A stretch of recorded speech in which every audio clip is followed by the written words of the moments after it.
Good morning, good morning. Uh, Today we have to do another tutorial, and if you check the time, today is Sunday, 2nd December 2018. Um, this one is a continuation of the digital entrepreneurship videos I've been doing. If you check my blog, if you search for web extremist, that's my YouTube channel. I have the channel with a couple of them already.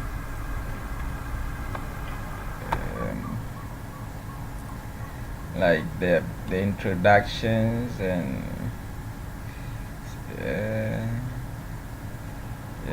what is digital marketing, and then is it really business wise, does it make sense to do business online? And that is the one here, and a couple of other skills that if only you are moving on to the internet to do your business, it's a must know. You need to grab them. There are no two ways around that. So, and I did few of them here. This was yesterday. Simple way to check if your son, like, just to see what your son is doing online. Maybe your wife or your husband or your partner. It's so simple. Just what I showed there is just like some 1 minute trick. Just pick the person's machine, connect to the internet, and then just type YouTube, YOUTUBE, and then just watch. Now, things that show that is the person's interests. It's not joke. It's not like, oh, it's on rubbish advertisement. No, things that show that is the person's interest, and everything showing here is actually my interest. It's actually my interest. I watch Hamza Yusuf, his videos. I watch them a lot. This Lulumba, I watch him, and then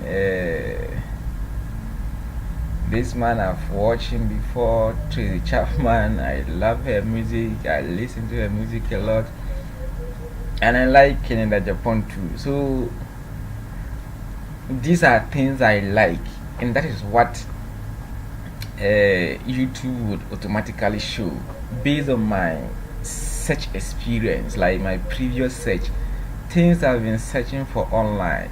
It kind of, the internet keep track of them so that they can serve you better. So like, you will not log on and then you will see some things you have no interest.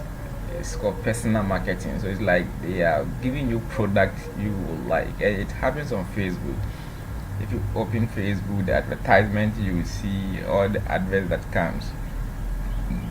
That is your interest, and you don't go anywhere to say this is what I like, this is what I don't like. But the more you browse, the sites you browse, they keep track of those things. So it's a, it's a simple way to get to know what someone is doing online.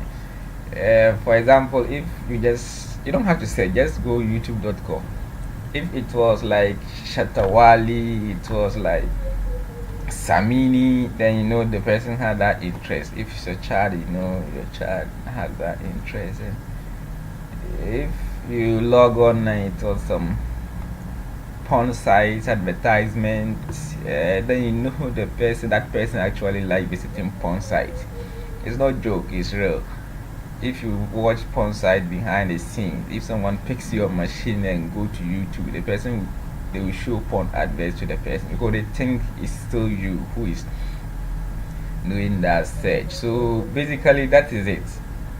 Everything that by default shows, and this is database related, all these things I watch them. So there is no mistake. These are the things I like, and that is what they are showing to me. That was a video I did yesterday. It only has some bad side. Let's say, for example, if you log in and you realize they are showing some abortion advertisements on your screen, yeah, what that means is the one who uses that machine is actually searching for abortion drugs. Yes, that's what it means. If you don't search for abortion drugs, if you log online, they will not show abortion drugs to you, or some weird drugs if the person is searching. If you are seeing some cocaine advertisement or like gun advertisement, then that means the person has been searching for those things. The intention is something different. Hey, light up. The intention is something different for the search the person has done it, but maybe he's a researcher, so he's researching into that. It is something else, but the fact is the person has searched for those things, so that that is what will trigger those adverts to show.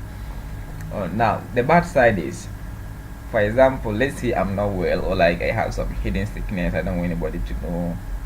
Behind the scenes I'm doing that search to get the best drug and for it or something like that. So if someone picks my machine, goes to YouTube or just goes online, it's not like just YouTube or Facebook. If you are browsing on that person's machine, the adverts that comes, it means a lot. It means a lot. That is what the person has interest in. So let's say I'm searching for my health related things, then, well, if you pick, you know I've been searching around this disease. So that maybe in that indirect way I'm also exposing my health thing, something that I thought maybe is private. Someone can pick my machine and then he will know, because the adverse is actually things I've been searching for. So basically that was yesterday's video. So today I want to begin about a website. Let's say if you want to do business online, the first thing is to have an office. Just like in normal world, you will go to register general. You go to register general to register your business name. Then after you hire or you build an office, and then your product. That's the same thing online. You register a name, and that name you register, that is what is called the domain name. And then after that,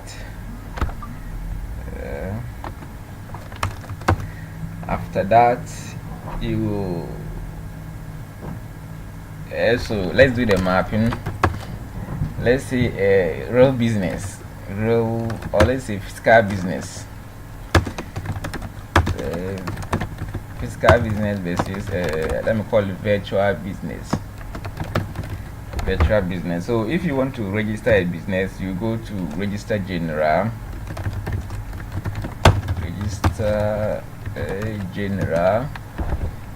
If you want to register a business online, you go to ICCAN. Is it ICCAN or IAACN? ICCAN. Yeah, ICANN. Yeah, it's ICANN. Now if you go to register general, you go with your business name,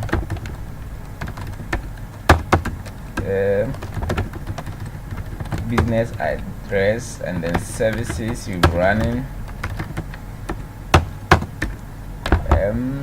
what again, business address, that's your location. So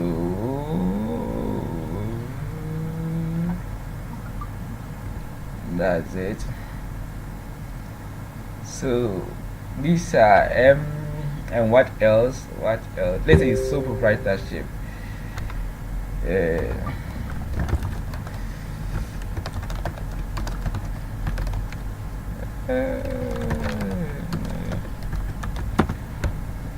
So these are the three things, or let's say the three key things you send to register general.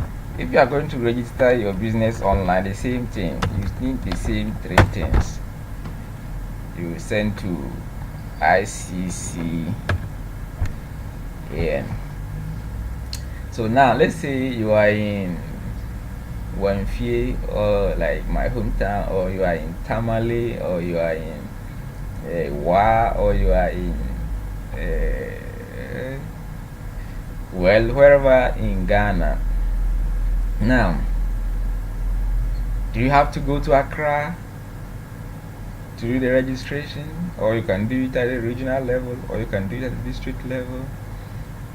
Yeah, if you are in Kumasi, you don't have to go to Accra. They have a sub branch, like they have their branch in Kumasi here. So let's say I am in Wanfie, or let's say I am in Brekum or Sunyai, or if I'm in BA, then I will go to Sunyai. If I'm in Ashanti region, I will go to Kumasi. Wherever, if Tamale, or like in northern region, you definitely have to go to Tamale to do that registration. So if it's physical, to do the registration, you go to a branch, so to do the registration. The same way, if it's online, you don't have to necessarily go to this ICCA, though they give the name and do everything, but they have branches all over the world, so you just don't have to go to them direct. You just have to search for one of their branches, and that is it. You register. And if you have to register, the same way, you go with the business name, you go with this address, the services you want to offer, and yeah, just that. Let me say for here, this is not that much requirement. It's not that a much requirement. The name and then the address is, you are okay to go. If you don't even have to list the services at this stage. So let's move on. Then here, you go, first of all, you submit your name. Let's say if you go to the branch here in Kumasi, around Adum, if you go and you submit, then they will search that the name exists. If it exists, then you pay for then like a week or 2 or 3 or a month, and then you go for your how do you call it, your business certificate. The same way, if you want to buy your business name online, or like the virtual name, the same way, you submit it to that branch, and then that branch will search that the name exists. If it exists, you can use it. If it doesn't exist before, you pay for. So those branches that sell the business name, they are called hosting companies. They are called hosting companies. Just like how Register General has a branch in Kumasi, branch in Tamale, branch in BA, Upper East, Upper West, Eastern region, Savannah region. So those branches online, you call them like hosting companies. So if you want to register your company name online, you go to those hosting companies, and they are like the sub branches of the main one, ICA, and I think the ICN is in US. They are in charge of all these online business names. So they called like the hosting company. So you submit your name. Let's say I want to use Digitize Ghana Limited. I want to use Digitize Ghana Limited. That's the name I want to use. So if I go here, they will search. If it doesn't exist, if no one is using it, then I can make the payment. The same way here too, I will do. So let's search for some of these hosting companies. So how do you search for them? It's simple. You go to your Google, and one thing, like the latest versions, I think, of all browsers, here previously we used to search for only, we used to type only domain, this www, like web addresses, www.whatever.com. So if you want to search, you type Google, then Google will come before you search here. So but of late the browsers come in, you can search in it direct. So you can search in it direct. Let's say I want hosting in Ghana. So you see it has searched for them automatically. I don't have to type here Google. Google will open before I'll come here and then type hosting companies in Ghana. Directly inside the URL you can type the hosting companies. The browser is now smart. If you see spaces in between, it's able to know this one you are searching for something. Then your browser will have a default search engine. So mine, the default is Google. If yours the default is Yahoo, then it will automatically search with Yahoo. So these are the hosting companies: Tomahhost, Web for Africa, OG, and then many others. Web for Africa, Com Limited, Maestro Web, Digi Ghana Web, Verify Ghana, Ghana.com, Ghana, plenty of them. Plenty of them. The one thing is, if you are registered a business name online, you are not limited to Ghana. You can actually register it with any branch in the world. Any branch anywhere in the world, you can register it. So instead of adding Ghana, I can take out Ghana and then I'll search for in general. So basically anywhere in the world. See, that brings the Bluehost, HostGator, SiteGround, Hostinger, iPage, and the many. And you see, at this level, it's hardly will you see like a Ghanaian company, because these are top class companies. You can compete with them. So now let's see, or let's continue with this.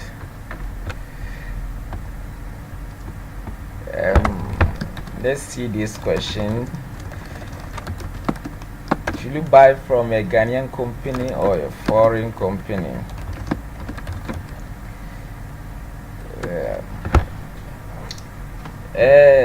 It depends on a couple of things. Let's see, first of all, let's see, buying from local companies, advantages. So if you are buying from a local company, one of the advantages is they are physically accessible. So if there is any nonsense and you contact them online, you are not getting them, you know where they are. You can take a car, if it's in Accra, go to their office direct and cause trouble. So that is one advantage. Physically they are like they are within range that you can access them. So that is one advantage if you buy from a Ghanaian. And then secondly, if you buy from a Ghanaian, you are helping to kind of boost the IT infrastructure in Ghana. So like in the IT infrastructure in Ghana. That is, if you buy from, you are helping to build the IT industry in Ghana. Because if you have your Ghanaian thing, like you are not buying from Ghana, then there is yeah, it's like you are collapsing the industry. So it's good you buy from Ghana so that Ghanaian companies too can be of that level and then compete with those others. Now one other thing is mode of payment. For example, if you buy in Ghana, you can use mobile money to make the payment. That's if you don't have this credit card, if you don't have this or debit card specifically. Credit card, I'm not sure is that common in Ghana. But mostly debit card is what you see. So that is so the payment mode is there's that flexibility. Sometimes they can even say you can pay it through bank. So you get their bank account and then you just walk in there and then you make that payment there. So there's that flexibility, that additional mode of payment if the company is in Ghana. If it's not in Ghana, definitely you can use mobile money. And then definitely you can walk into, let's say, Ghana Bank here and pay. You might, but the steps are too complex. But if it's Ghana, you can have that easily. But of course, this is not like something big. Because if you have debit card, is easy to walk over this challenge. And let me take this small to explain that difference, debit card or credit card, and which one should you go for, like different MasterCard, Visa card. So let's say MasterCard, Visa card, those two are companies that provided that card to make payments. MasterCard or Visa card, they are just companies. They provide us those cards to make payments online. Yeah, any of those two can give us a credit card or a debit card. So if your card is from Visa, it could be a debit card, it could be a credit card. If your card is from MasterCard, it could also be a credit card, it could also be a debit card. And it's like MTN, Tigo, so they are just companies. MasterCard, Visa, they are just company, and there are different other companies too that provide the card. I think for especially for other areas of the world like Asia, they have their card. If you normally check ATM machines, you see the logo, different logos. So there are different companies that issue those cards. But in each way, it could be credit or it could be debit card. Now, what debit means is, let's say you save with, let's say I save with Unibank. So like it's not consolidated something bank, but I still have everything is internalized as Unibank. So let me just use it for that purpose. I save at Unibank. So let's say if my account is, let's say I have, let's say 500 cedis in my account. If I go for debit card, they will link that 500 cedis to my card. So anything I'm to pay using the card will be deducted from that 500 cedis. So if I'm to buy something 200, as soon as I make online payment 200, that 200 will be taken from my card. If I'm to buy something for 500, like 250, let's say first I made payment of 200, that means my account is left with 300. Let's say another thing, I'll buy 200, that my card is left with 100 cedis. So that is how it is. So if next I have to buy something for 50 cedis, now I'm left with 50 cedis in my account. If I see something that costs like 100 cedis and I want to buy it, to tell me you don't have funds. So that is just like mobile money account. So that is how it's linked to the physical amount you have. But the credit card allows you to go beyond the limit you have in your bank account. So like how the government workers, like normally go for overdraft. So I think that mentality we can use it, or like that concept we can use it to explain the credit card. So the credit card is not kind of linked to the exact amount in your bank account. You can exceed the amount in your bank account, but of course there are ways for you to refund with interest.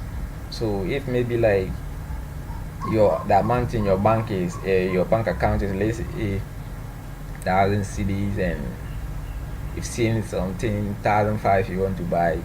With debit card you can, but with MasterCard, based on your limit, you can be able to use it to, you can be able to buy, though you don't have that amount in your account. And of course there are ways to get that money back. And if you analyze it, you see why the credit card is not that many. Because if you are not Ogoro and you go for the bank will not give you. There has to be that you should be credit worthy. Like you should have a good history that if we give you that excess, you can pay back within the time stipulated.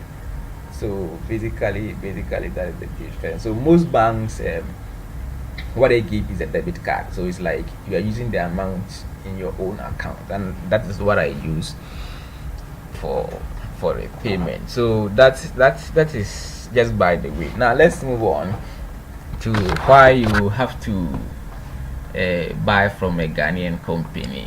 One other thing is which type of name are you buying? That also factors. This name I'm talking of, that is like the business name I've been talking of.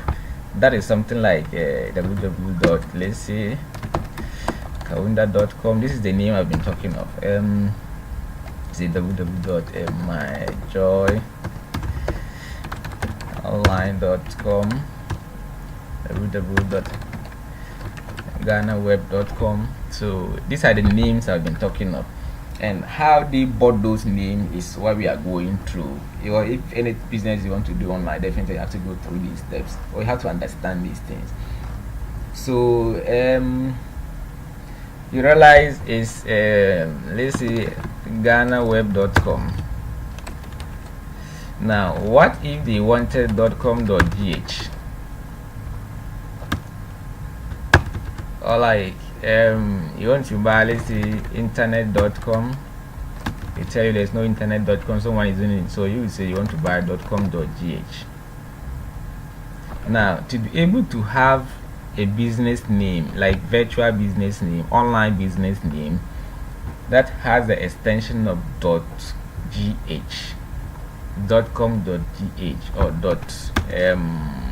.org.gh, or .net.gh, or .military.gh, or I think now there is business, there's a .io, .ai, artificial intelligence. There are different now. So if you want to get the extension GH, yes, in that case it's a Ghanaian company that issued it. It's not a foreign company. So if this is what you want, then you don't have any option than to buy it from a Ghanaian company. So if so for the GH names, that one is like not even an option. You can't go to a foreign company. That is how the laws are. So if you're in Nigeria and you want to buy I think it's NG, you can buy it from a company in Ghana, unless maybe they are operating in Nigeria too, like locally. So other than that, there's no way. You have to fall to company, and mostly I think it's under government control. It's not like anybody at all. You set up a company in Ghana here and then you'll be issuing it. So that is it. Those are some of the advantages I've seen using a local company if you want to buy your business name online. So now a couple of disadvantages I've seen. As usual, customer service is poor. I'll not say all, but customer service is poor. I've found out like those, anyway, they are big, so everything of them has to be good. My host, for example, I host on Namecheap. Namecheap.com.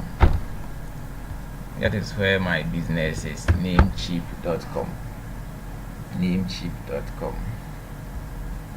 Look, these people can spend like, let me say, unlimited hours on you if you have a challenge, because they've spent like 4 hours on me, and they transfer the chat to his chat, so they are like kind of live chats on the site. So if you have challenge, you contact them. They spend close to 4 hours on me, and I chat three different people. The first one, you chat, you get to a point, you have to do this, you realize it is not within his domain, then he will transfer our chat to another person, he will go offline, another person will come and continue, he will solve this part. Afterwards, you transfer the chat to this part, and then I was just saying, wow. I said, wow. So, and the good thing is, after that close to 4 hours, they were still asking like, is there something else I need them to solve for me? Like, I feel like a king. So that's the customer service aspect I was talking of. Look, whatever hours they have to spend on one person, they will spend it to make sure they fix your challenge for you. And trust me, this year I got a mail, they sent me notification like they've reached 10 million customers. They have 10 million customers, and they can spend like 4 hours on just one person.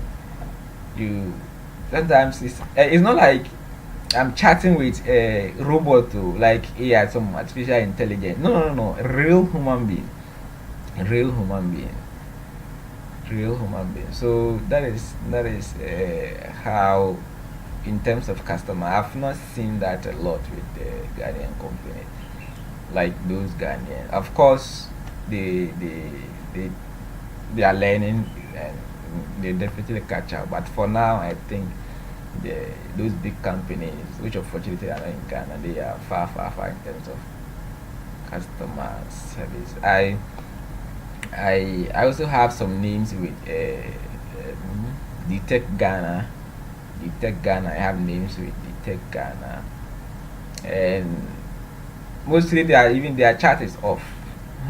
You contact them, they will tell you, uh, like the person is currently not available, so you have to send an email. So that is, if it's on something urgent, you really need to fix. They tell you, send an email, you attend to it later. Occasionally the chat will come back, you'll be able to chat. Sometimes it's to just do. But I think for them, I've not had the need to contact them a lot. So those I bought there, like, I've been using their service to, I'm sure, close to 5 years now, and aside few glitches here and there, there's nothing much. But their services are good, but it definitely can't compare with the big guys. So that is what it is. If you need that instant feedback when you ask for something, then the outside ones are good.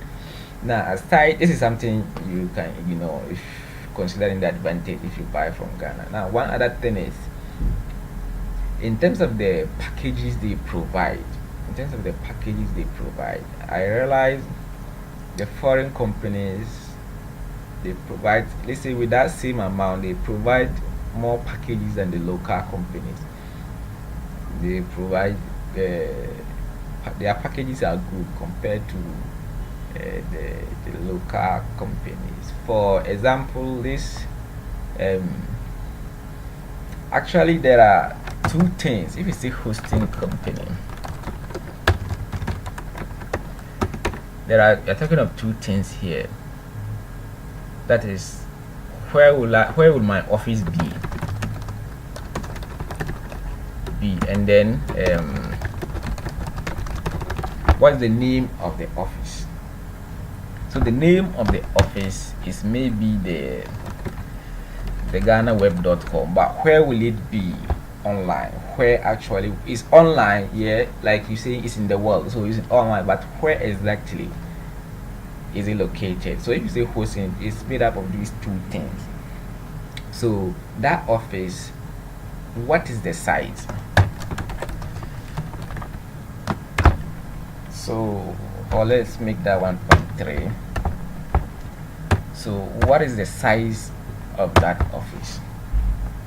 So if you are buying this online business name, you are buying the name, all right, but you also have to buy a land. Like online, you also buy a land so that you can build the office there. This is the name you are buying. After buying the name, you also buy a land. So if I talk of hosting, I'm actually referring to these two things. But technically, the land is actually the what is called the hosting space. But if I say hosting company, they provide these two things. It's like you can't have one and without the other, and you have a site. Like you can have this, you can buy this, but none is meaningful. None is meaningful unless you fuse the two together. Then you have an office. So the size of the land, if you say I'm giving you 50, I think for example, name the tech. The last time I checked, the tech was providing let me say 1 acre for I think or let me say for the same amount name the tech was giving I think 1.5 acres, and for that same amount Namecheap was giving around 50 acres. Yeah, that is the best way I can explain it. Like in terms of hard disk space, Namecheap was giving 1.5 gig, and Namecheap was giving 50 gig for that same price. So that is what actually moved me to and one other reason which I'll talk later. That is hope I don't forget it. Let me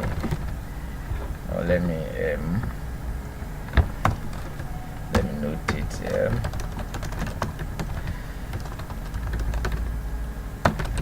Okay, so that is how it is. That is how it is. In terms of the size of land you can get to build that business, the tech was giving 1.5 then for I think yeah, that for the amount was the same range, the same, I would say the same price for 1.5, but this one was giving 50. Now aside that, there is something called aside the size, there is something called domain packing. So if let's say on that 1.5 acre of land the tech provided, then the tech will say on this land you can only build one office. But Namecheap was saying on this land you can build 10 offices. You can't build more than 10. But the tech told me you can build only one office. So what it means is that 10 acre or like that 50 acre, I could still split them into small lands. But the tech didn't allow that. Say it's 1.5, you can split them into let's say 0.5 acres. It's even possible I can build a land on, if I divide it like an office, I can build an office. If I divide the 1.5, I can divide it let's say into even 10, and in that small one I can manage to put a small office there. But the tech didn't allow me. He said no, that 1.5 just put one office there, and I could have divided that 1.5 250. Yes, I could have divided, let's say a minimum of 3. I could divide it into 3, 1.5 acres. So like every 50 will be another small land within the 1.5, and I could build one office in that land. But the tech didn't allow me. So And this was a kind of a big hit for me. For example, what it means is, uh, if I buy that uh, land from Namecheap, like I bought it, gave me like 50 acres, and say, well, you can build 10 offices on it. So what I actually have currently, I don't have a limit to the number of offices I can build on it. I don't have. The size is how do you call it, 50 acres, but I don't have a limit to the number of offices I can build on that land. I'm using the land concept so that we can understand it, but this is online. This is how it is. So what it means is, if that 50 acre, I'll just put 1 acre. I'll just use 1 acre. I'll build my own office there, and I'll be left with 49 acres. So if you come to me that you need an like online office, or like you want to have an online business, I'll charge you like cost of land. Now when you pay that cost of land, I'll just build your office on one of my acres. So what it means is, I can charge about 50 people. They will pay full cost of a land, but I'll put them on my acres. So that is profit. That is profit. So it's that was what pushed me to Namecheap. So that is some of the comparing to foreign companies. Now one other thing is, this thing I put here, do not put all your eggs into one basket. I talk of this one, you having the office, the office space. Let's see office space, and then the name of the office. So the office space and the name of the office. Now I've not had that challenge yet, but I've always taken that precautionary measure. I'm not buying the office, the name of the office, and the space from the same company. I'm not buying the name of the office and then where to build it from the same company. Like online, what is happening is, let's say like here you go to register general to register your business, and that is it. Then you search for, let's say, those that sell land, to you buy and then you build your office on it. Or if you go to Edum, you hire a store. The store you are hiring at Edum and the business you registered with register general, those two people have nothing in common. They are different people running their different business, but online they try to kind of fuse it together, because you can't have one, like I said earlier, without the other. So they kind of move together. Any company that provides the name also provides the space for you to build that online office. So what I've done is, I always buy it from the name from a different company, then I'll buy the space to build the land from a different company. And currently it's not that common, but in the early days of the web, when it was difficult to get customers, companies were not that willing. If you tell them, well, I'm leaving today, I'm leaving from your land, like, take your land, I'll not be on it again, he wasn't that happy. So like, the things he need to give you so that you can move from that land, he was resisting. So if he has your business name and then your office, everything with him, it was difficult, like getting yourself out of that contract. And so if you separate it that way, if this one is fooling, don't worry, just wait. At the end of the year, you don't renew that contract. So then automatically you get access to those ones. If this one is fooling, don't worry, just so at the end of the year, don't renew it, and that is all. That is the concept of the splitting. Like, do not put all your eggs into one basket. But of late, they like each has so many customers. So if you say you want to go, like they allow you to go to a different person, like to a different of land to continue with your business. But if you are going, you go with that same name. So that is the we've gone wayward a bit, but let's come back to where we are. So now let's see, like we said here, we want to buy this. We want to buy this online. You ask yourself, first of all,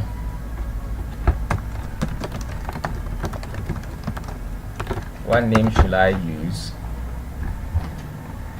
Let's say, what is the name you want to use? And that name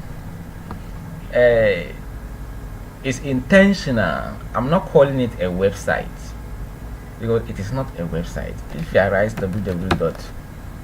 something, let's say something.com, is this a website? You don't know unless you check. If you check and there is something there, there's nothing there, so it's not a website. But if you check, let's say it was just something.com, someone asks you, is this a website? You say you don't know, and you don't really know unless you check. Is there some information there? There's nothing there, so it's not a website. This is just a name of your online, whatever you want to do. It's just like when you go for that registration from Registrar General and then you have that certificate. It doesn't mean you have a business. You might not have office, you might not have even any physical service, you might, yeah, it's like it's just the name you have, but you have to come and set up office, get your staff, get your a whole lot of things you have to get. So without those things, with just the name, you can't use it for anything. Like you can't boost it as a business. So all in all, that is how it is. That is why I'm just calling it a name. I'm not calling it a website. And technically, is called domain name. That www.whatwhat.com, www.whatwhat.com, www.whatwhat.org. They are called like domain name. They are called domain name. So if you want to buy the domain name, what are the things you have to consider? So let's say we want to buy, let's say my business is called Digital, is that right? Ghana Limited, or just an enterprise, no limited. Let's say you have this is my business. I've done the registration with Registrar General, everything is intact. I now want to have a online business for this name, like I want to create an online version of my business. So if I want to buy the domain name or the name I'll use so that people can get me, www.whatever.com. Now, what are the things I have to consider? First of all, like let's see, one, what is it about?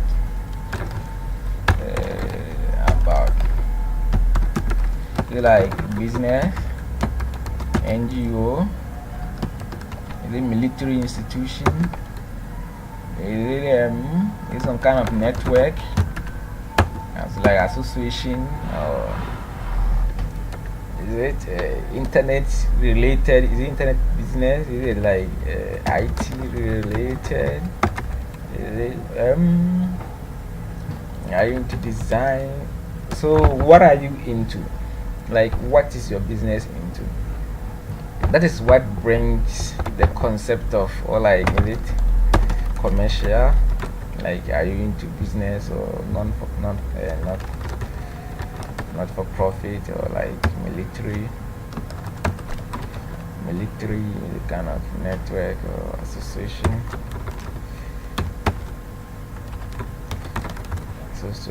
That related, or just, that's the first question. Now if it's business, then you can think of going for .com, that's commercial. If it's not for profit, then you can go for the one that ends with .org. I think of late they are bringing a .ngo, yeah. And if it's military, you go for .mil.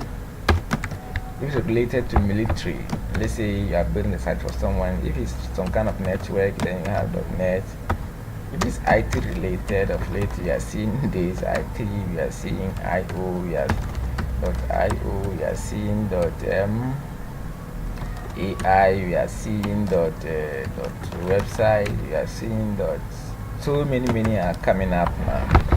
But what is actually making the hit is the .com. Like the .com boom, the .com era. That is the first one that like came in.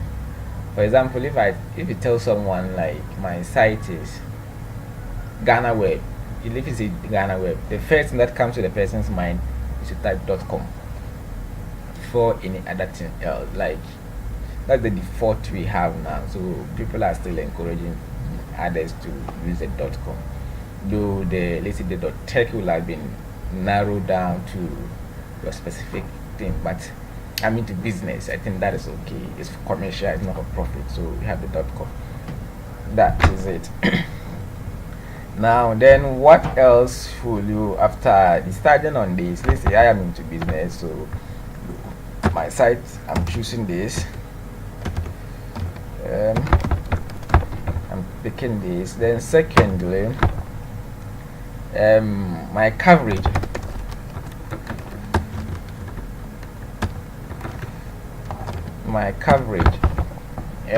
Like, is it Ghana, Africa, or world, or yes, Ashanti region, or so what is my coverage? I have to look at that. Like, or my target group. Target group. Like some would say your niche. If you want to focus, .com can represent any of these. If you are Ghana, it can be .com. If you're targeting Africa, it can still be .com. If you're targeting the world, it can still be .com. But of late, it's becoming important. If you are in Ghana, then like we discussed earlier, you think of .gh. You think of .gh. First, it's like I said, it's in boosting the Ghana IT industry if people keep using this. Secondly, there's something called localization. It's under something else called search engine optimization, or like your relevance online. Let me put it that way. How important is your site online? So search engines will rank websites, and the whole thing is you can't compete with the whole world. So if search engines are ranking, they kind of group you. You Ghanaians compete among yourself. Ivorians compete among yourself. Nigerians compete among yourself. That is how it does it. Except one or two companies that they try to group them, like the whole world do the competition. But other than that, if you are in Ghana, it makes sense if they try to let you compete within Ghanaians. Now, for example, if I just type university, you see KN University is there. If you go more, why everything KN University? Okay, there is Winneba, and then there is Central University. So how did Google decide to bring KN University, Winneba, Central University? Why is Harvard not a university? Is Oxford not a university? Cambridge. So is it like KNUC is better than Cambridge, or KNUC is better, or like Winneba is better than Harvard? That Harvard didn't show, that KNUC showed, or Winneba showed. This is the localization. So Google realized I'm in Kumasi, so it tries to bring universities close to me. So if someone does the same search, go to his browser, let's say someone in Cote d'Ivoire goes to his browser and then he types just universities, it's the universities in Cote d'Ivoire around him that will show. If someone in China type the same thing like universities, it's universities around his province that will show. That is the concept of localization. If you know, if you are in Ghana searching for best university in Ghana, if you just type university, you'll be seeing Harvard, Oxford, and that's not what you want.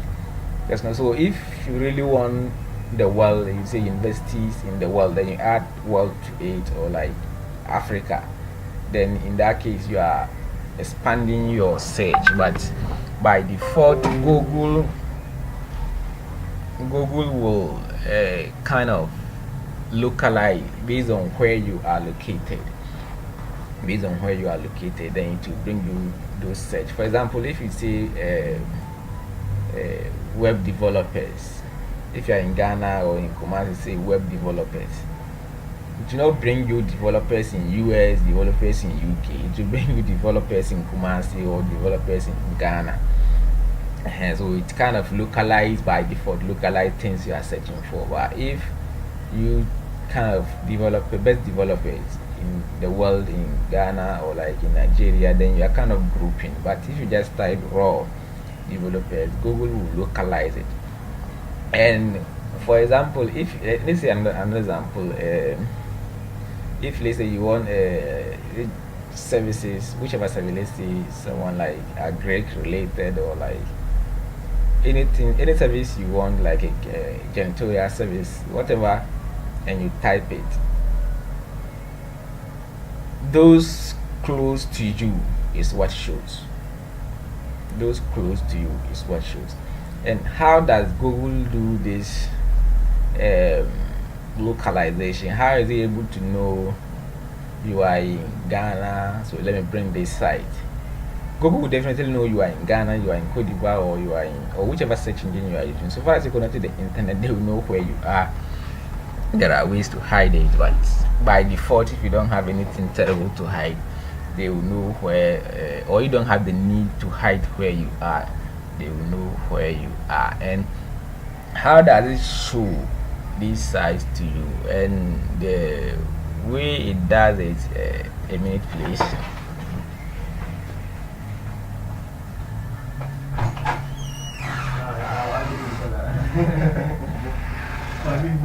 No problem. Oh, she go after.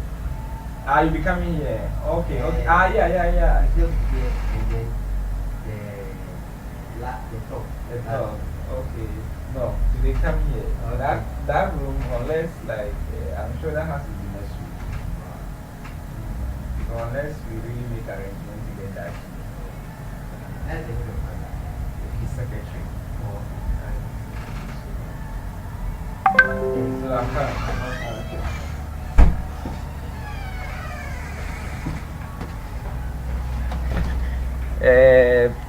They kind of want to do something at this office currently, so I just have to relocate. Sorry for that.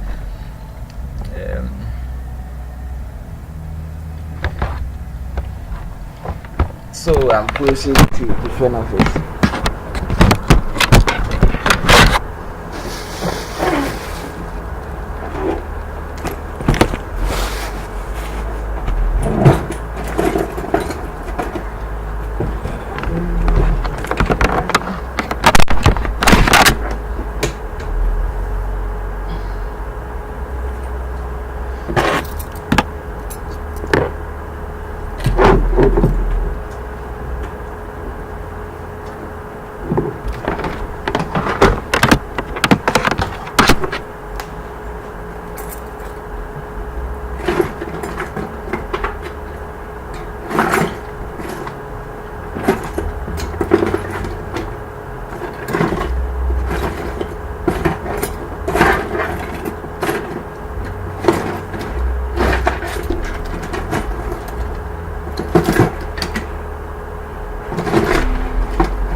They are coming to work on it. Yeah, looking like I would love to this one. Maybe your boss is looking for himself to become an engineer. It's true. They went down. No, I was coming to register. Oh, they're sorry. Yeah, that's I've been to now.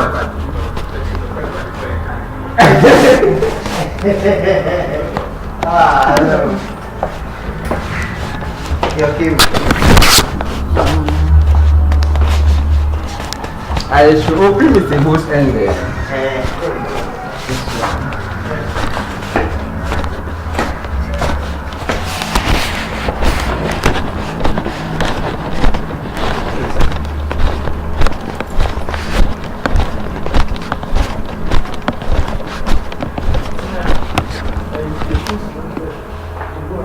Okay, okay.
Yeah, I'm back.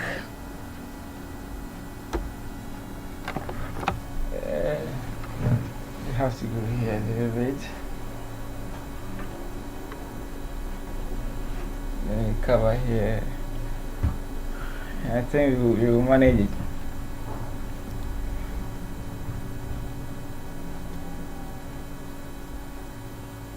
I've changed the room, but I think it's okay. Yeah. Sorry. Let's continue. So we're looking at niche, like how Google is able to show you, like let's say tilers in Kumasi. When you search for tilers, though there are best ones in, let's say, UK, in China, in SA, and wherever, but because of where you are located, it's able to narrow down. And one of the ways it does it, where you are. One of the ways it does it is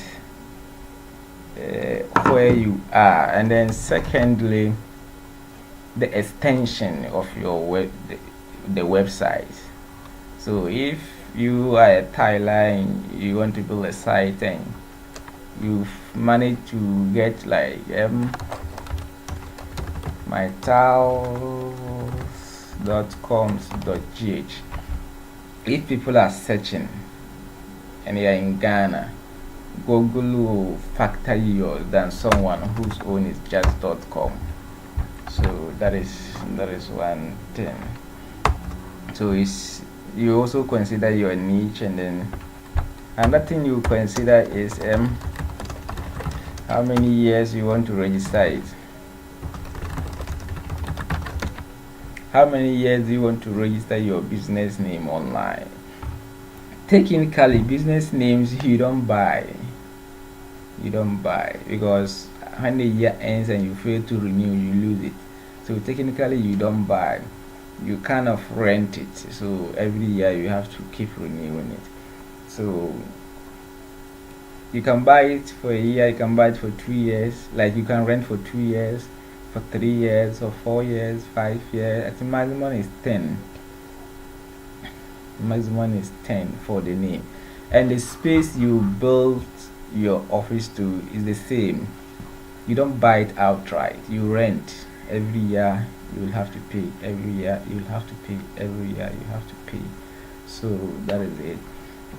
Now, one way also, if search engines, one of the ways they value size online, so that if people search, they will know which side should I show the person, which side is not fraud, which side is fraud. One of the things it needs to check is how old is your business name online. Like, how old is your business name online? Take for, let me see, this thing can work.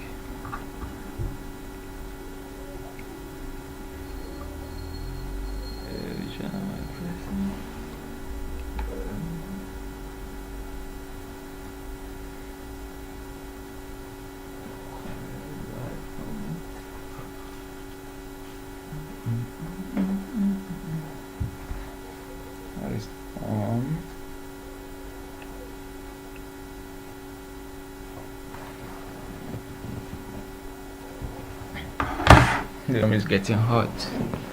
So one of the, like, how old is your site? And the reason why Google added that is, like, over the years people became smart. What they do is they will register a domain, like a business name online, like, or like technically I would say a domain. They will register it for like 6 months or 3 months, use it for whatever they want to do, whatever criminal activity, and then afterwards they will abandon it. So you don't use it again, they're going to register a different one. So Google relies on pattern in it, like those sites that don't last, they kind of have some fraud intention in it. They'll build it. there could be a genuine reason your site could last like 6 months, or you just buy a domain name for 6 months or 3 months or like just a year. And typical example is, let's say if you're organizing a conference and you feel like you have to build a site just for that conference. When the conference is over, the site is not meaningful again. So you don't have to buy that name for like 6 years, 5 years. When you just maybe just March 2019, that's when you're having the how do you call it, the conference. So there could be genuine reason for that, but that's how we have to live with it. If is new, Google is suspicious of the site. So that's why sometimes it's good to register it like 2, 3, 4, 5 years in advance, and then that's all you are trustworthy. So one other advantage is hardly that the price changes though. But if you buy in 5 years, then you don't care again if in between there is price increase, and because it's never reviewed downwards, always the price keeps increasing. So if you buy and next year the price is double, you don't care if you already buy your thing. So that is one of the things too you have to consider. And another thing you have to consider is how long should the name be. Now we want to get a good name online for Digitize Ghana or Digitize Digitize Ghana or Digitize Ghana Limited, if that's the name of your company. Should you just do this?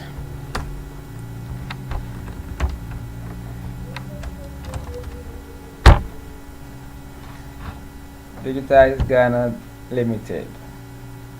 In that case, the domain name is 1, 2, 3, 4, 5, 6, 7, 8, 9, 10, 11, 12, 13, 14, 15, 16, 17, 18, 19, 20, 21, 22, 23, 24, 25, 26, 27, 28, 29. That is 29 characters. Oh, you can say letters. Yeah, in computer is more understandable if you say characters. So because letters give the impression of like A to Z. Remember, if you say characters, like 1 is included, 2, A, B, full stop, space, ampersand, and they are all less than, greater than, they all form characters. So how long should it be?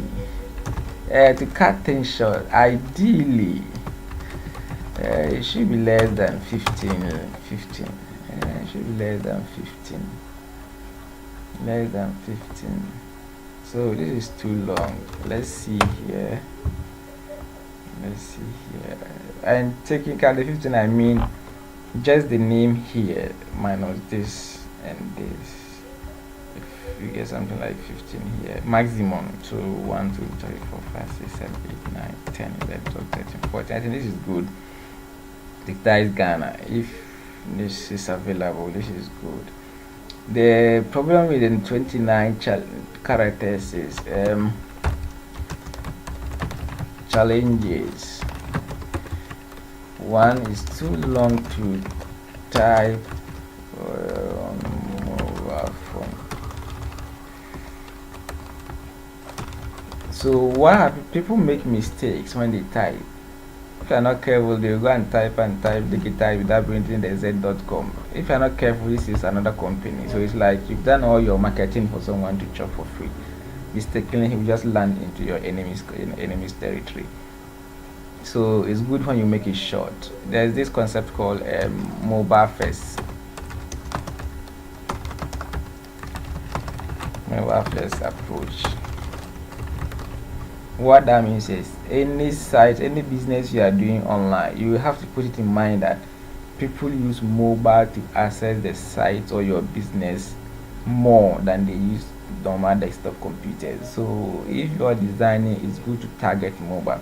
If it's too long, people are typing Digitize, Digitalzet, Ghana Limited. They are likely to make that mistake, so it's good you make it short so that it will be easy for them to type. And one thing you have to also factor is ideally stop using things like dash, like dot, or underscore, and some numbers, digitize Ghana 2000. Stop using things like that. What it means is, if the person is typing, he will have to switch the key. So you will type ABCD, then you have to click Alt so that you get the other characters like dash. Type one Alt, and then before you need numbers. You go and change to numbers, and that hassle is no mobile friendly. That hassle is no mobile. On computer, the shift is easy to type and get those things, but on computer, on phone is not friendly. And like I said, the whole concept is mobile first, so try to make it friendly on mobile. 15, so maximum of 15 is okay. And one other thing we're talking about is, for example, if your online name is like the name you use for your website is thisdigitizeghana.com, do all things possible so that this Digitize Ghana becomes your social handles. This Digitize Ghana becomes your social handle. So if the person knows your website, he automatically know your social handle. If you just tell him your social handle, that means you just have to add .com, and then he will land on your site. Now, if you are checking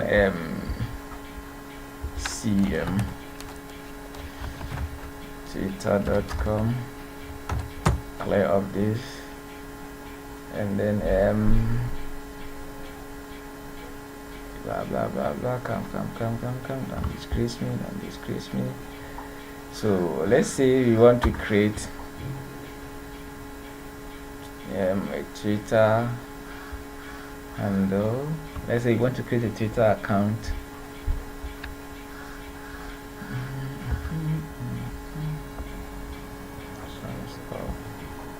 Let me try different machine and see.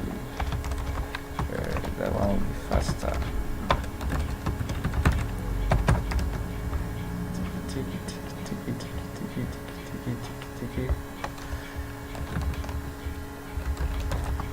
Let's see, this one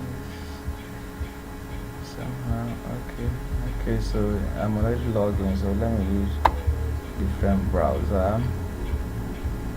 I have this Twitter handle, but I don't use it much. 3 hours ago. Okay. It's like things I put on YouTube is linked automatically. So this is one of my YouTube videos, but this is related to a course I'm doing in computer science. It's one of the questions I saw, like one of the courses. There was some programming aspect in it in mathematics. That was what I saw. So that's not what we need now. So let's say twitter.com, or they will say twitter.com. So now let's see this image insert. So which image should I see this? I just want to email already taken. So sign up. Begin to see.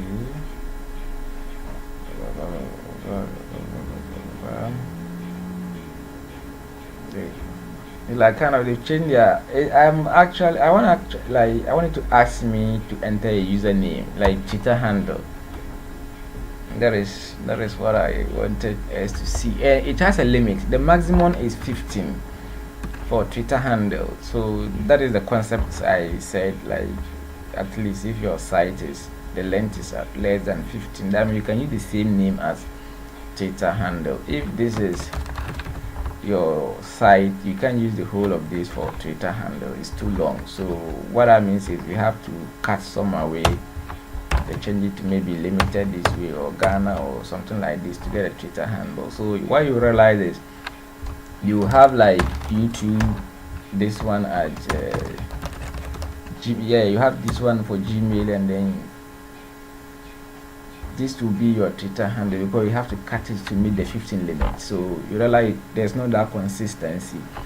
So it's good when you make this one less than 15, so that you can use that one for all your handles. So that is it. So those are the things you have to check in terms of length, and don't bring that space and other things in it. Just get a good name. And now let's see this.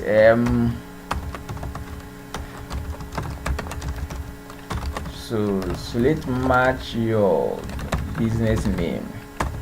For example, if your business is Digitize Ghana, should your website also be digitizeghana.com? Yeah,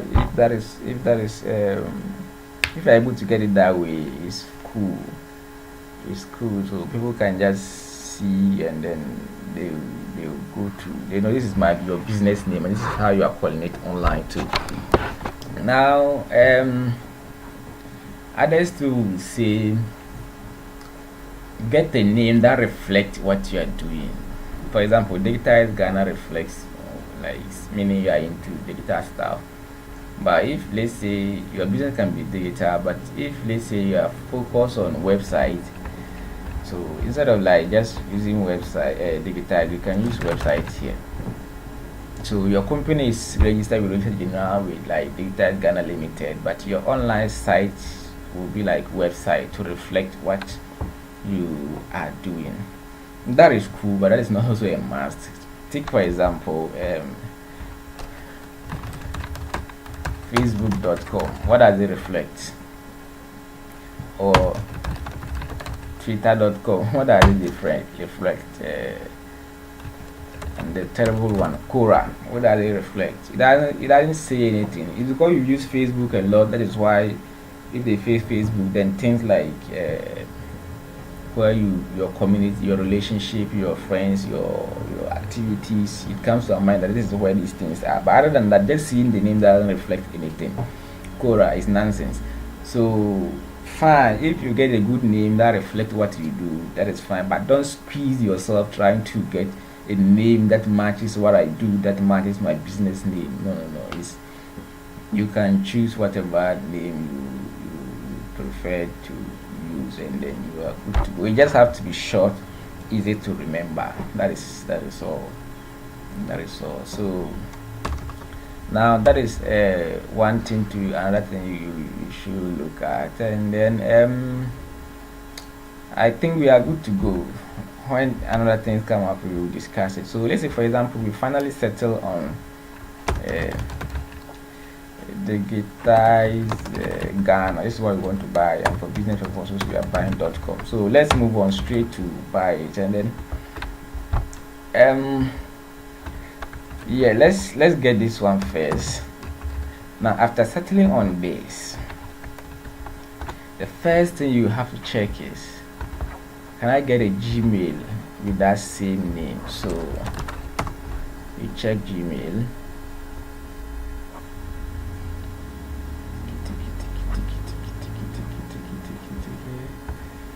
Let me use this machine.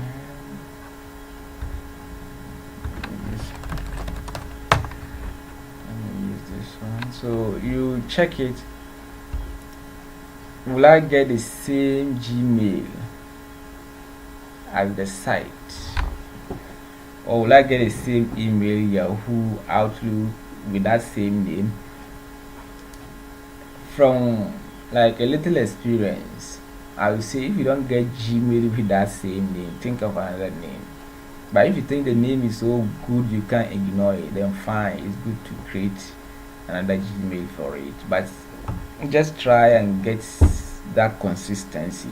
The same name should be your Gmail or email account. The same name should be your social handle. The same name should be your website. If you get something like that, it's really, it helps people to get in touch with you quickly. Now, for example, if you take I've been using this handle web extremist. That's my Gmail. So I have a Gmail like that. So what it means is this is my Gmail. If you go to Twitter, it's web extremist. I have YouTube, is web extremist, and I have a site like that too, web extremist. You just have to type @gh.com to it. So everything is web extremist. That is the concept I'm trying to make. Not web. This is not for business purposes. It's just an online name I'm trying to use. So your business, there should be that consistency across all platforms. So if you come here like create a new one, you don't want to now, you want to, where do we create a new one? Create an account here. So you come and then you test that one. Not here, you test Digitize Ghana. Let's make a test and see the password. Previously, let's just put anything at all. So previously, right after putting it here, it will be able to tell you that it exists or not, but now it's asking for password first. So yeah, the name is taken. That means you've gotten it here, all right, but you can't get a Gmail with that same name. So you try, let's try, you can try Yahoo. If you get it from at Yahoo, fine, you can move with it, or maybe like Outlook,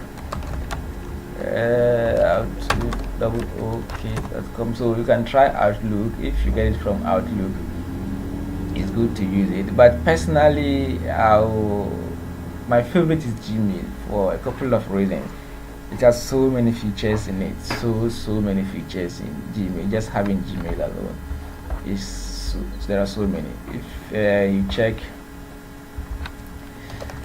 YouTube, I have a video on it.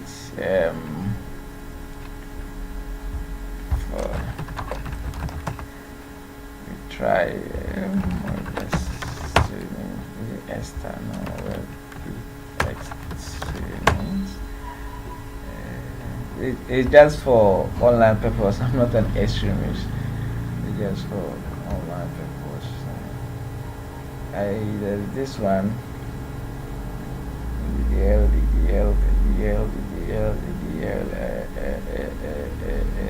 activities.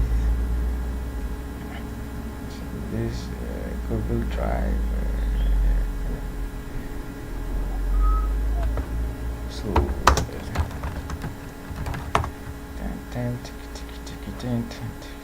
I think this is the video. Yeah, this video is everything in, like, why you need that Gmail for your business. So many features in it. So I will encourage you to try it from how do you call it, Gmail, to try and get a Gmail account with that same name. If you don't get it, try and adjust this name and see if you get a match, a name that you can. There has to be that consistency. But in the case where, like, for example, you've already registered your business, you have your social handle with, let's say, lots of followers, there is no that consistency. What do? If it's kind of a pain to recreate and then get your followers back, then maybe you have to go with it. But I think in terms of branding, there's not to be rebrand. So if you just have to invest in it a bit to get that consistency and let your followers know, man, this time around I'm moving this way. So for business purpose it helps, and going forward it could be anything. So let's say we have that one. Now let's assume we have it, and it's telling us that, like, someone is using it and it's true. You gotta have it. That is it here. Digitize Ghana. I've already created. So what that means is, now let's go and buy the site. We've settled on this. So let's see. We've already seen from the beginning those that sell that name, they are called hosting companies. So you just have to search for hosting companies.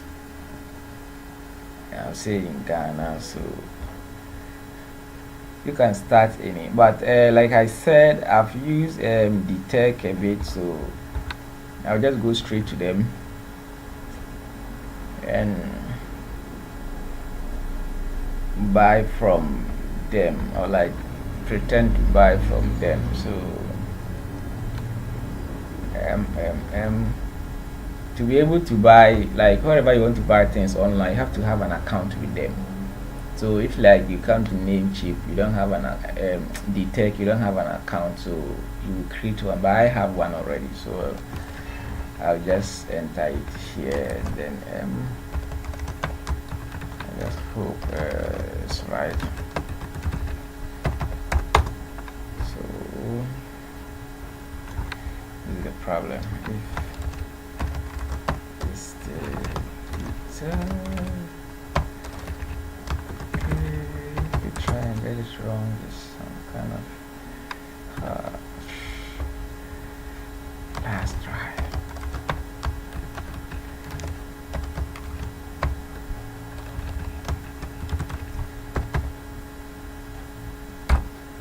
This time I'm sure. Yeah, so I have it. There are 9 domains already in this account, so let me see if I'm not showing anything serious. Yeah, my account is 0. That means you can, this is their chat I talk about.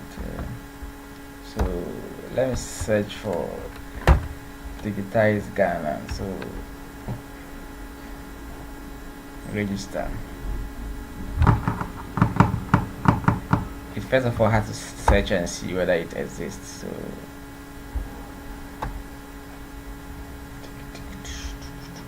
search. Yes, Digitize Ghana exists.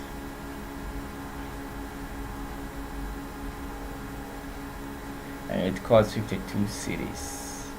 Yes. That's for the .com. And these are suggestions they are giving. My Digitize Ghana and then digitizeghana.co. This one costs 175. That one is cool. Digitize Ghana online costs 52, and then digitize.net. Let's see if this one is available. Digital Ghana. Ghana, someone is using it. So Digitize Ghana, that one is available. So just add to cart, then you check out. Let's go back. We skip something. So I'm trying to check if I'm not a robot. So now you see, like I said earlier, is 2 things, like the name you want to use and then the space you want to put it. So the space, or like where you want to build a site, is called the hosting. That is where you are actually putting your files, and you can also transfer to maybe somebody. If later this is mine, I buy it later, I can transfer it to another person. So that's it. And why this one is costly is just for fashion. That one is cool, so I don't know, just like get more suggestions. I'm sure others will cost higher than that. No, but things like IO cost a bit, and then .ai, artificial intelligence. IO is input and output. So, and then .tech. I think, let me see if it's .tech. This one is unavailable. So fine, let's just move on. We're just looking at the steps to buy these things, and then you check out. So let's check out. Now it's asking of this stuff like DNS management. can be see that your website improve availability. 1 year is free. DNS management, I don't need it. ID protection, I don't need it.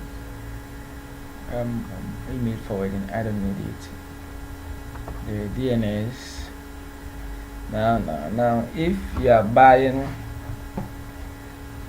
the office where you build the site, the space where you build the site, these are the names of those computers. So if I am to buy the space also from Namecheap, I will maintain these ones. If I'm to buy the space from Namecheap, let's say Namecheap DTech, this same company I'm buying this Digitized Ghana from. If I'm to build a site on their servers, on their computer, then I will maintain these names here. If not, I'll replace these ones with where I want to build my site, and that is Namecheap. So if I'll not go to namecheap.com, so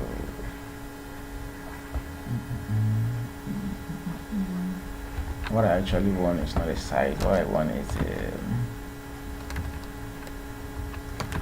Namecheap DNS service shared hosting.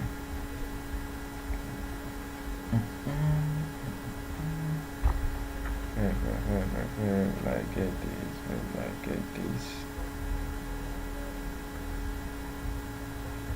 Alternatively, I can, let me duplicate this tab so that one will remain. Then here I can go to the domain names.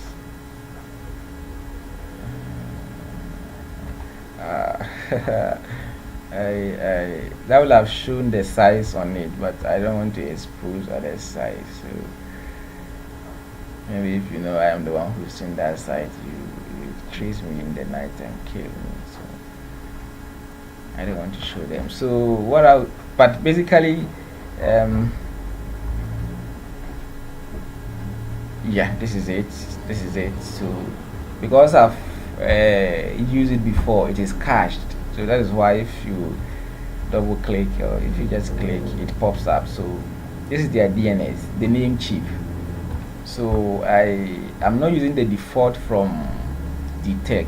I'm replacing it with this one, Namecheap. This is how DNS are written. So then just go to next.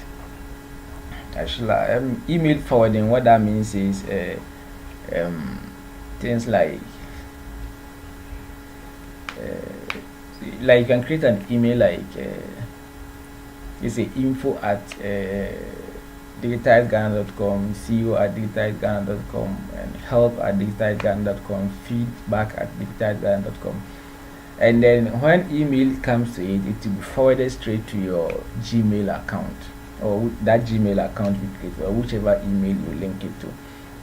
It's a good idea we do it, but I skip it because I want to do it at where I'm building the site. I don't want to do it here where I'm buying the name. So that is it for 1 year. And you see, I told of the maximum you can have. So I think one advantage we forgot to mention is the more the years, the lesser the price. So in 10 years, let's see, let's do calculation, and let's get a standard. So 52.5 times 10 years, that would have been like 525. But if you pay it in advance, like 10 years, it costs 500. So you kind of get some bonus there. It's telling me, let me bring my charger.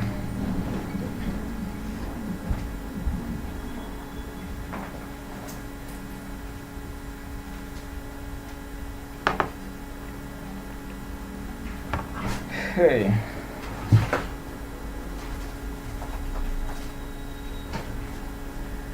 Then I'll connect. Let's see if they are fine now. Hey.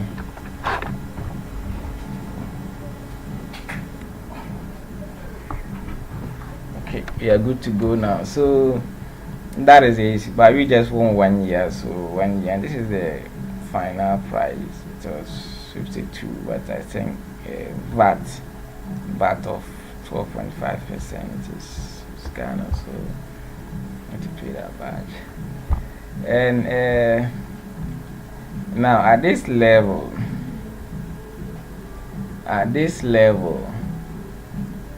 you are to enter your card details, your address. So you enter your address, that's your billing information. I've already keyed in those address. So if this is your first time, you key in all these, and then you choose your payment type. Are you going to use credit or a debit card? Are you going to use PayPal? Ghana doesn't use PayPal.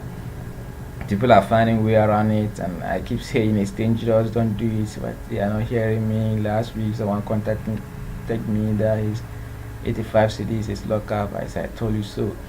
So mobile money, guaranteed trust bank, so you see the flexibility I was talking of. You can go to Ghana Commercial Bank and make the payment. You can use mobile money and make the payment. So if let's say I'm to use this, I'll go, or let's use mobile money, whichever one you, and then you just read the terms, and then you go to complete order.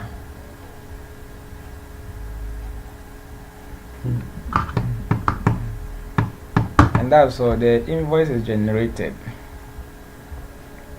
You can download it. You see, so many taxes and things are just piling up. Something that started at 52, it's now at 63. And there's a get fund of this 2.5 and payment processing fee and subtotal same bank. So and it's like you pay. So this is the final 63.48, and this is for 1 year. This is for 1 year, so that means every year you'll be paying this amount. And I think detail is already sent in my email. I'm sure the invoice is gone to my email already. Yeah, so the invoice detail is already here. You buy this. So this is it, this is it, this is it, this is it. You have that's the whole thing. So this is it, but it's unpaid, so you have to pay it. If you don't pay in like it's 74 hours, I think you have it in 74 hours to pay. Is it 24? 74 some hours like that. I think 3 days to make this payment. I've not seen what happens for 3 days if you don't make payment. Sometimes they threaten me with some dangerous messages, and I say these guys are not serious. Like if you don't make payment, it's kind of you lose their account or what. I say, yeah, you are not serious. I've been hosting here for about 10 years, like 5 years with about 10 domains, and if I request for one payment for one domain, I don't make the payment, you are going to close the whole account. Oh yes, and in that case I can walk to your office and tell them nonsense. So that's because they are in Ghana. But if they are not here and is the name cheap, they are somewhere in US, California, or where, how are you going to get to them? So it's unpaid. So if it's mobile money and you see online payment request, the OPR system is temporarily unavailable, can they use the offer? I told you so. It's possible. This is Ghana. So let's see if you have to use the credit card, and you choose that option, and then you just say make payment, and it will ask for your card. So you just have to pick your card, enter the values here, enter the expiry date, the CVC, and then you just click submit, and that's all. You've made the payment. So another invoice will be sent to you, and that one will be flagged like paid. It will not have. If you download this, you can download. Where is it? Where's my invoice? I think this is it. So yeah, this is it here. So if you download, You can see it here. It's flagged as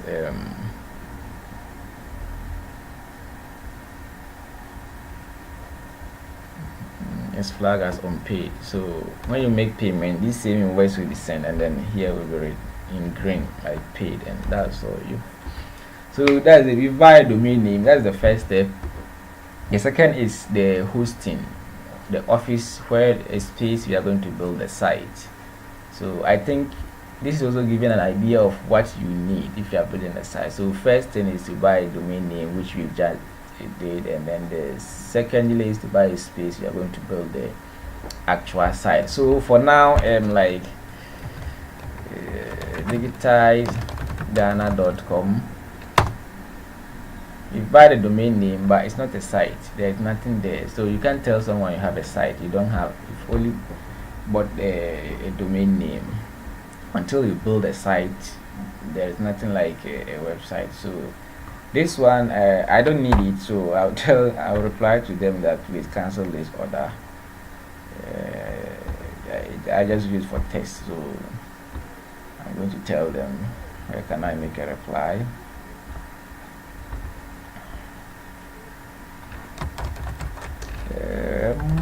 Cancel this order. They might be angry, but I don't care. Please cancel this order.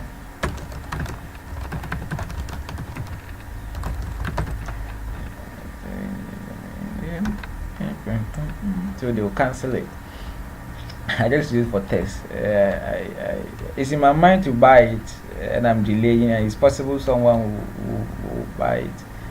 In that case, I will use it. But I've created the email, the handles, and other things. So if someone buy the person you will not have that details also. So now we have the domain name. The next is where to do the hosting. And for this purpose,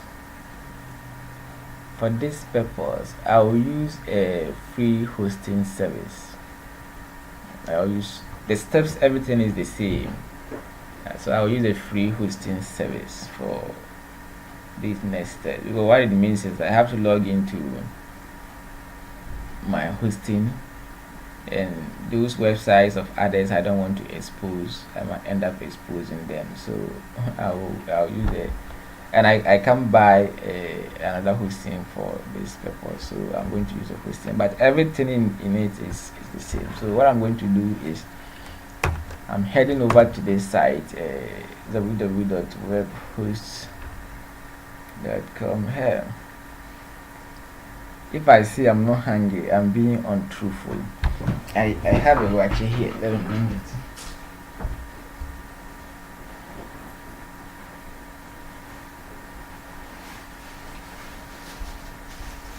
So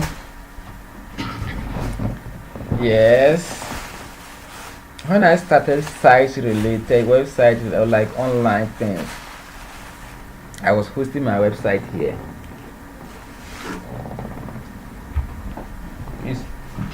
It's free.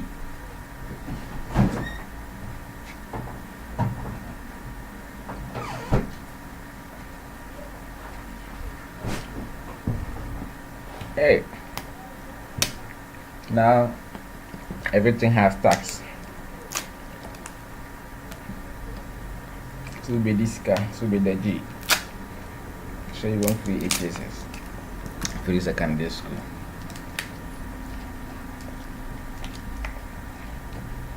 Why it's good if you have to pay little like this and get the free SHS. Why not? This is how every developed country is.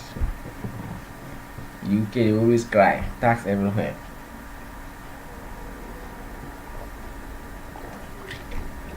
But that's what's making the country better. So okay, they've changed the design. It's been a long time I came here. So here too, the whole thing is wherever you want to have a service, you have to create an account. Cyber Monday extended, they are doing promo. Actually, this is Hostinger. It's also a very popular hosting company, and they are providing the www, that is zero web hosting, for free.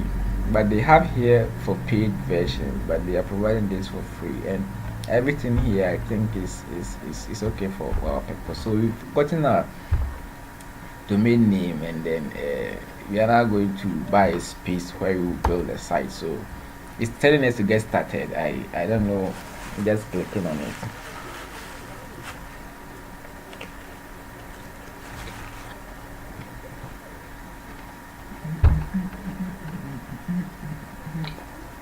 Hmm. Shit, this is actually the advertisement. The advert. I don't know this. Yeah. Free sign up. This is what I want.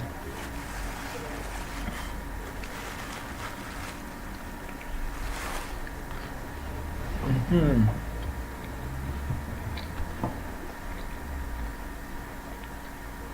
And so I forgot to invite. Everyone is invited. So we have this Gmail. We are creating, and then there's a password. I have a terrible way of correcting my password, so mm, I,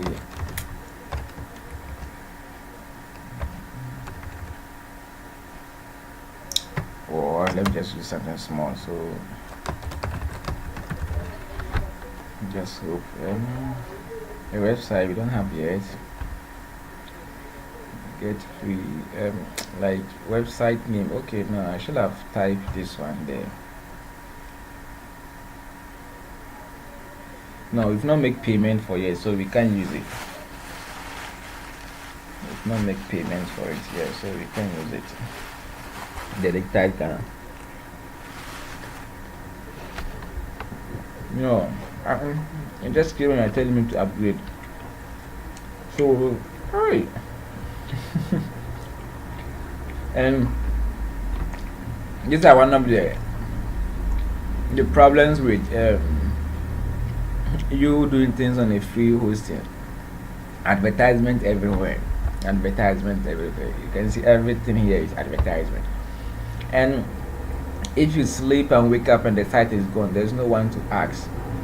It's free service you are using, and there is a limit of number of people that can visit that site in a month, like called the bandwidth, like your visitor, and like the data you can transfer, the bandwidth.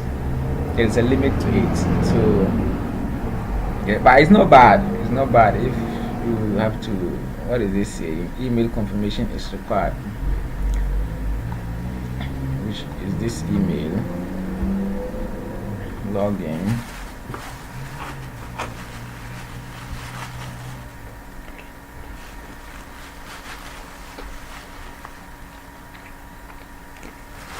So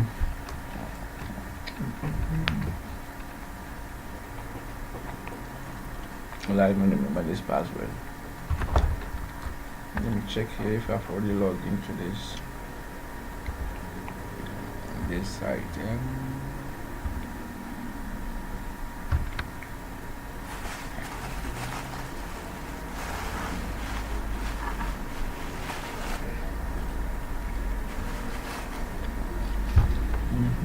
So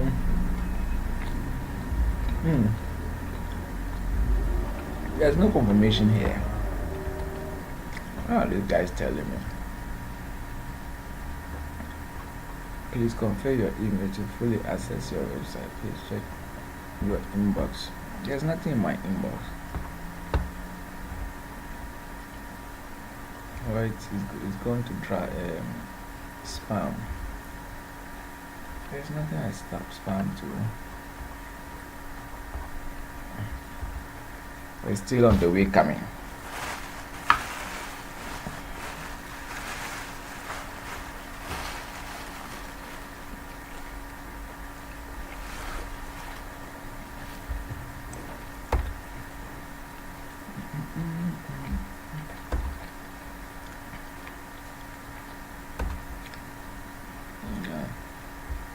It's laying out.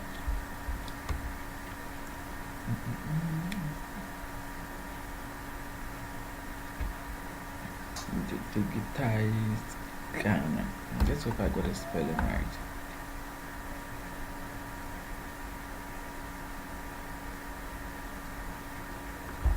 Recent.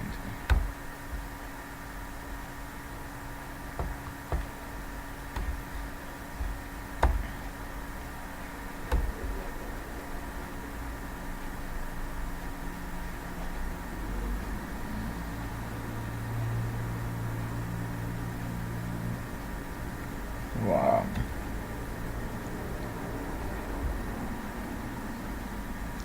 Oh, I got the spelling wrong.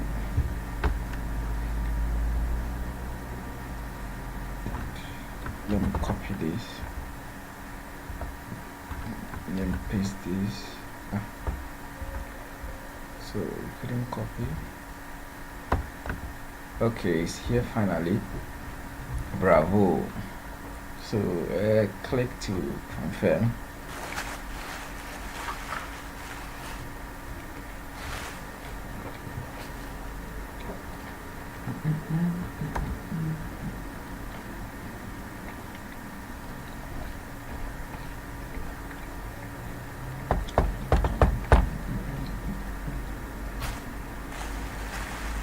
So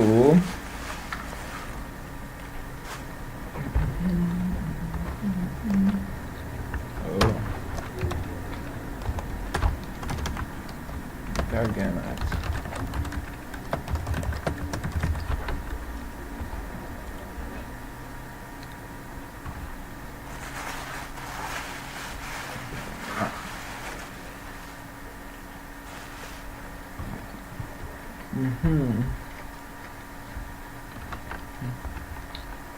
so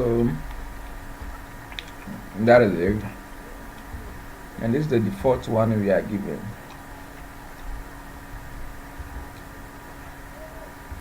Well, you see this page because your website doesn't have index file, so they are using their default. Manage your website.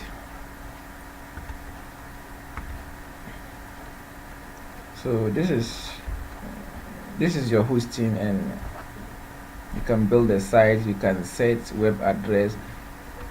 If like you've made the payment, this is where you link it. That's digitizedghana.com you bought from the Tech Ghana. You will have linked it from here. Let's go to file manager and see if you can change there. Okay, here you can upload. Where do we change that? Okay, create an index file.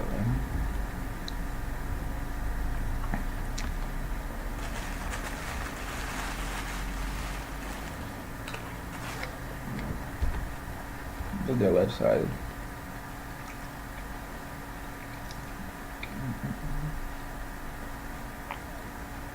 Upload your own table website, the file with Interactive Web File Manager, and then install WordPress. WordPress is kind of like a framework that helps you to build a site. For example, if you say you have to build a house, you go for a contractor, and the contractor, you go and buy cement, you get water, you get sand, you get whatever, then you build it. Another alternative is to go and buy blocks, and then let's say in the first scenario, you will buy the sand, you get water, you get cement, you get wood, you get wood, what else, you get nails, you get whatever you need, door handles, you get all those things. So you can basically building your house from scratch. So you cut your own blocks, you do your own doors, you everything. So alternatively, you can go and buy the blocks you've already cut, then you go and buy, instead of buying pieces to build the door, you just go and buy a full door. Just come and fix it there when you get to that state. That's all. you, instead of maybe going to manufacture, or like you trying to do your own roofing sheets, you can just go to which company does roofing sheets in Kumasi. You can just go there, buy roofing sheets, and then come and put it on top. So that is the concept of the WordPress. It has those default things. You just go and buy. You just pick this one, you fix it where it's supposed to be. Fix this one, buy this one, you fix it where it's supposed to be. But whichever the three means you want to use, you have to go through all what you've done. Buy your domain name, get a hosting space. This time you are not paying, and then you link them up before you start building the site. So you're not going to build a site. You've gotten a land for free.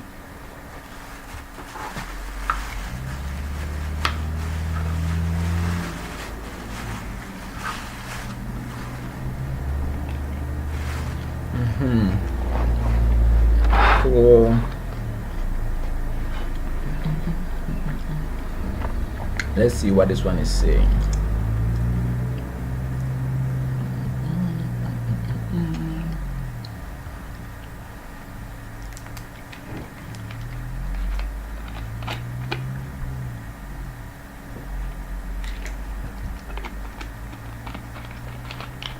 So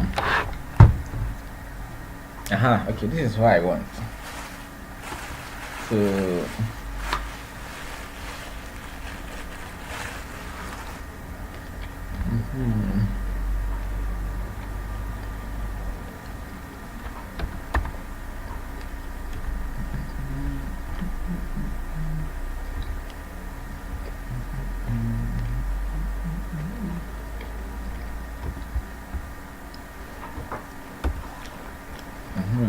this is the message we. So basically, this is what we are using now. This one, instead of digitizeghana.com, we've not paid for it here, so we can use it here. So they are giving it this temporary one, like this nyama nyama thing. So that's what we are using now. The site has been started. So basically, this is it. We now have to come here and start building our site. So let's say new file. Let's say index.html.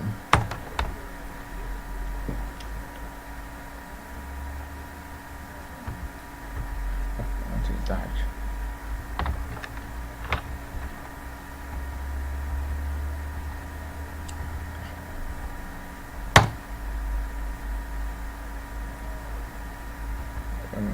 Website name,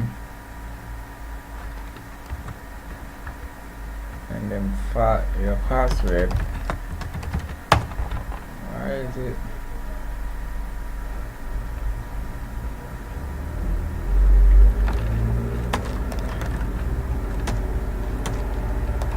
digitizeghana@gmail.com.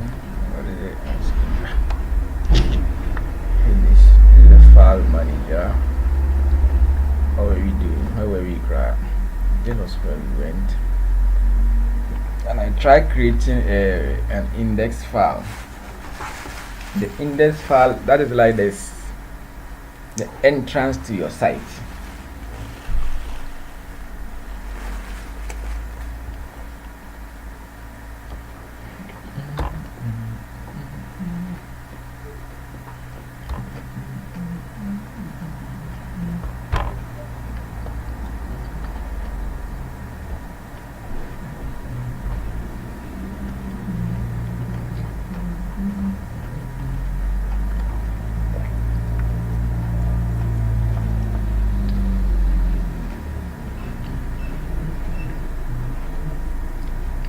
The email confirmation,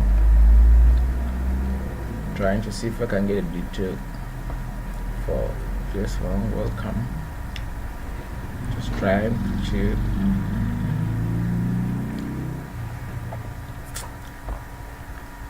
What's my website name? File manager. Okay, we are already at file manager. me see this one. What this one does.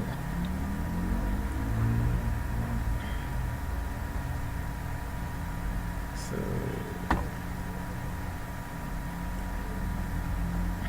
interesting. Alternatively, let's create it here.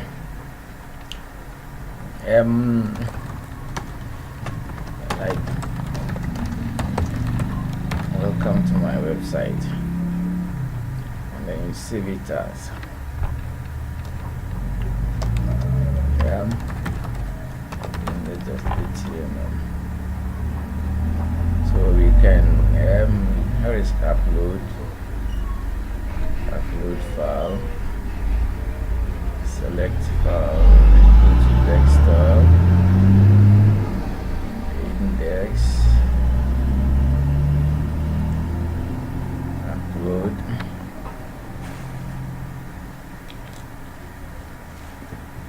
Okay, so it's there. Then we now come our site. Yeah, so we are done with the site. Yeah, so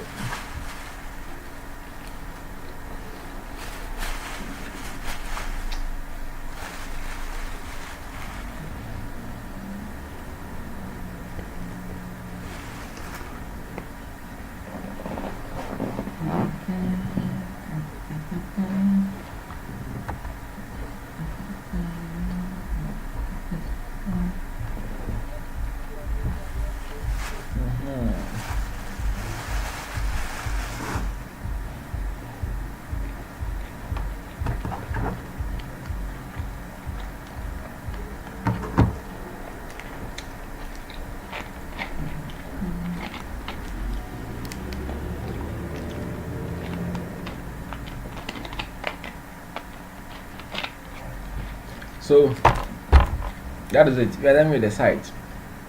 It's getting our site. So unfortunately, this is not just what you want to see on your site. For example, if you check mine, or let's say you check let's say Ghana web, or like modern Ghana.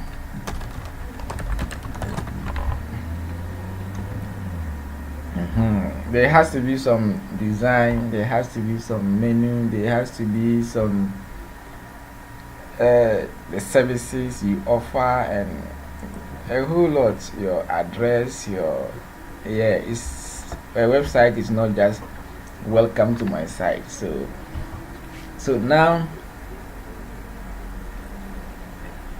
that is entirely something different. If I come, like, if you have to give me like a contract to build a site for you, or what we've gone through, I've not even started like with the site. I've not started building the site. Now I've set everything up. I'm now to start building the site. And what is next can take me like 6 months, or like beginning with 3 months. It can take me like 6 months. Others can take a year, and there's 2 years, others 3 years. It can take you 5 years, and others you might not even end. There are so many sites they start and it just get complex and they have to give up. They are not able to build it, or like just projects like that. So up to this point, you should be able to do it even if you don't know how to build a site. Just to set it up this way, you should be able to do it if you're not even a web developer. So this is where mostly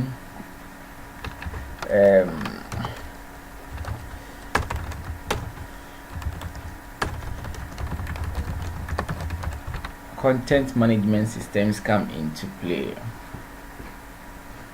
From all we've done, you've not tell which technologies you are going to use to build a site. To be able to do something, to design a site like this, you need like to do something like this from scratch, like from beginning to be able to do something like this. I would say not less than 10 years of like web experience. I can bet on that. You don't need less than 10 years of web experience. Not like 10 years of some kind of schedule, like intensive web. You'll be developing web for 10 years experience before you can do things like this. If I say from scratch, what I actually mean is you are doing everything yourself. There is nothing you go and buy and then come and plug in. There's nothing. Everything you have to, like the building example I said earlier. Even the sand, let's say you are going to dig it. You don't buy nail. You rather go and buy rock and generate your own nails out of it. Door handle, you don't go and buy door handle. You go and buy like the metals. You come and model the door handles you want. You don't buy the like a door. You go and buy like you go and the wood is standing. You go and cut the wood and then design, do everything and do your own door. This is what I mean from scratch. And to be able to do that, this site, it could take you a year to just your whole life just working on the site. It could take you more than a year before you can do something like this. So that was the concept of, that was why like the content management systems came into play, or like they are kind of enhancement they've done. So if you are to build things, now take typical example. If let's say there's no word on this machine, let me check. Right, so if I type this,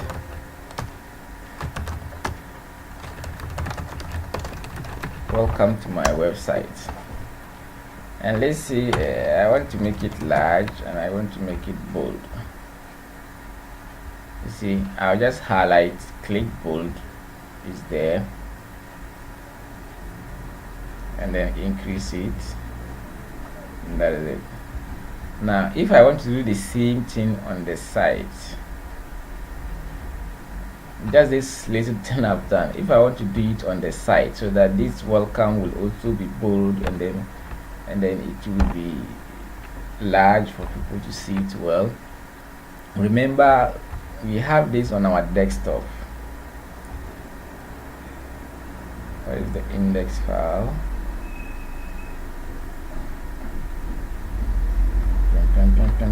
Open. Let me just test all files. This is it. To be able to do that, this is how it has to be. H1, then I'll end here, H1. This is what to increase it, to make it big, and I think automatically to make it bold also. I'll save. This is on desktop, so remember that means we have to go here and update, like replace what we have on desktop with this. So where is upload file, and then this is it. It should tell us it exists already, which we know, but I hope it will give us the option to override it, to replace it. So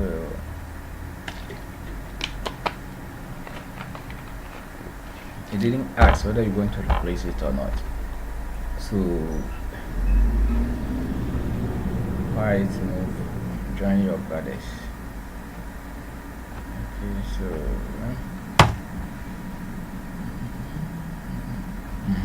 you see, so this is how it has to be. Now imagine if you are to structure so that logo will come here, this will be here, you have a menu here, another menu here, another menu here, you split your screen, some ad headlines will go here, there will be a slide here. It's not an easy road. So the concept of content management system is to help you do certain things right from scratch. So, like on the go. So, in that case, it will be easy. This one will be like a door. So you buy or you go and get it, and then you just plug it here, and it's done. And then let's see, splitting your screen, you can say this one, you go here and it will go there automatically. You don't have to do any hard work or something like that. So basically that is the content management system. It's like it helps you, it's out of some experience. They've realized a lot of sites, the whole thing they want to do is get their contact, be able to publish things daily or like monthly or whatever. You have your footer, you have your slide or sidebar, or like at the right side people can contact you. There is about, these are the basic features of site. And every site you build, basically there has to be like a contact form. So just like every building has to have a door. So why do you always have to go to the bush, cut tree, come and make door? Go to the bush, cut tree, come and make door. When people have already made the door and it's there, sometimes it's even free. So that is the whole thing. But if your purpose is to be a web developer, like to really know how to develop a website, then you will have to learn how to go to the bush, to cut tree, to come and make your own door. But for example, if you are to just provide services and you need a site, you're not a web developer, but you need that site to run your business like what we are doing, then going by this way is the best way for you. And there are popular sites, they are using it, the content management system. It's like you don't have to go down to the scratch. So there's kind of a framework, you just pick that framework and then you start putting your things. But still, if you don't know some basics of web, you will still stuck along the way. So if you check here, one of those framework, the content management system, is the WordPress. Another is, I think, Joomla. Joomla.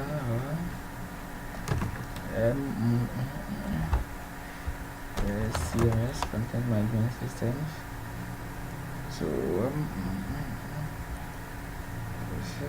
examples. So let's try. See example. Yeah, that's WordPress, the Drupal, the Joomla. This is the spelling I was trying to get. So all these ones are different frameworks that you can just pick, put your contact there, just create this, and you have the site. So it's one of them this site is suggesting that we build. So if you want to go, you just click install. You are creating an account login. So let me say Kaunda,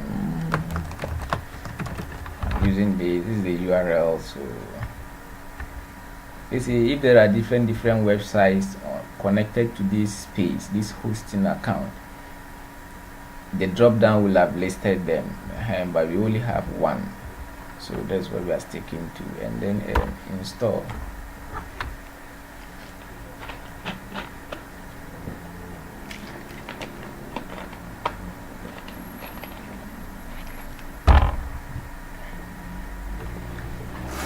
My Wi-Fi is finished so soon.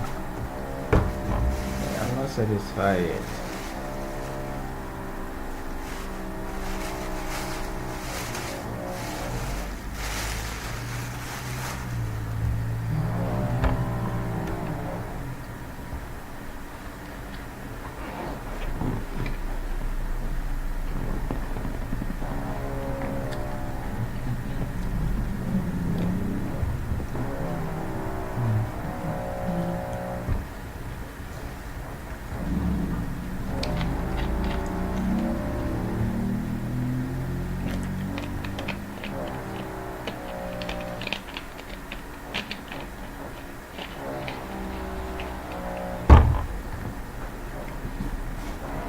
So it will create all databases, all basic files you need to start with.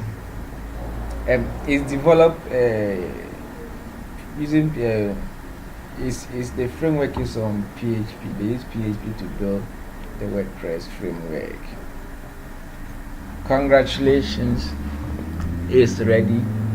Go to configuration. I hear we are going. So the password I just created, the username, so Kaunda.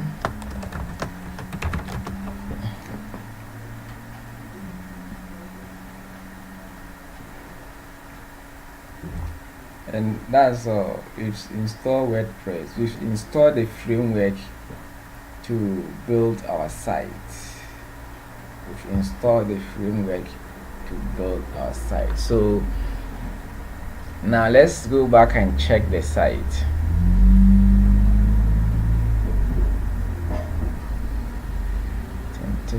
This one, let's duplicate it so that this will remain.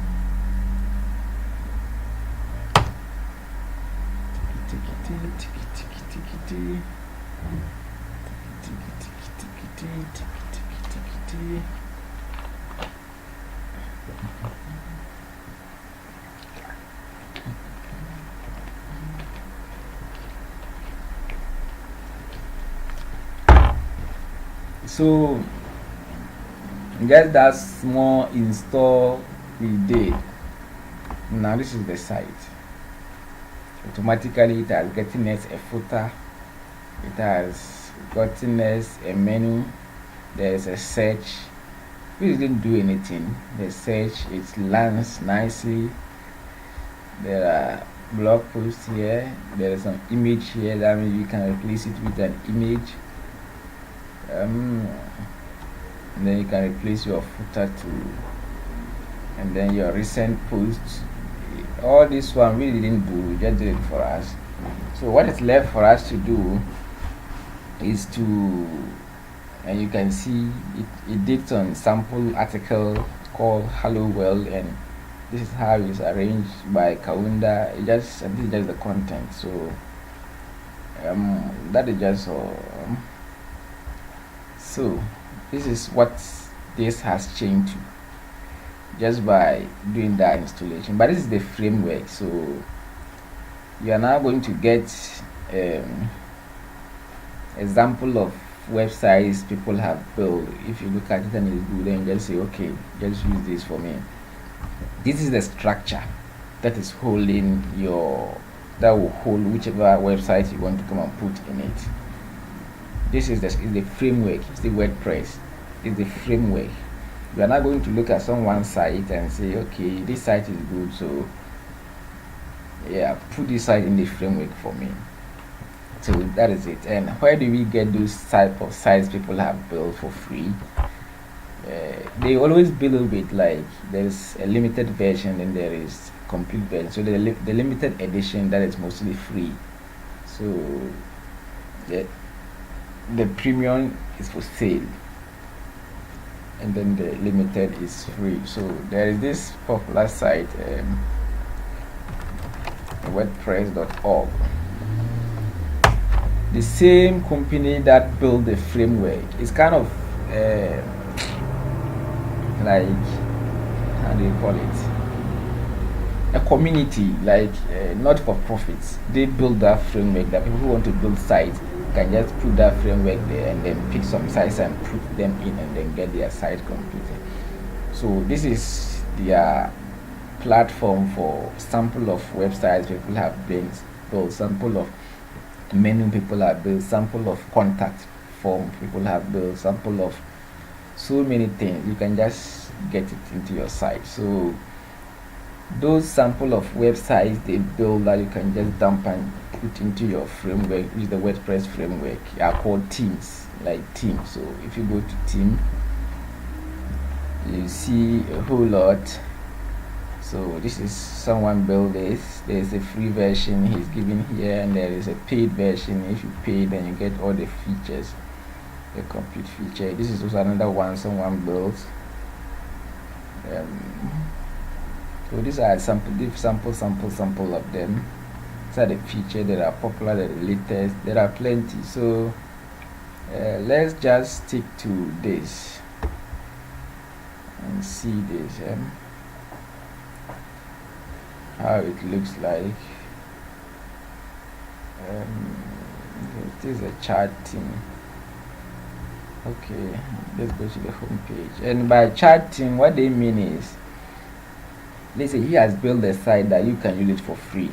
So you just go and take the site, come and put it in your framework, and then you are using it. Maybe the text here you've changed, the contact details you've changed, and you put in the logo you've changed, you've put in yours. Now he's still working on that site, the one he said use it for free. He's still working on it. So if there is any security risk in it, he will do that correction and then tell you, I have an update, come for the updated one. Then you go for that updated one to come. Now as soon as you come, it will replace what you have already put in your framework. In that case, you have to start all over, because the one you are bringing doesn't have your telephone number. It's coming with the one who built his telephone number. It's coming with the one who built his logo, his footer, his images, everything. That's the one you pick, and then you make changes. Now if you are bringing the update, that update is coming to override what you have.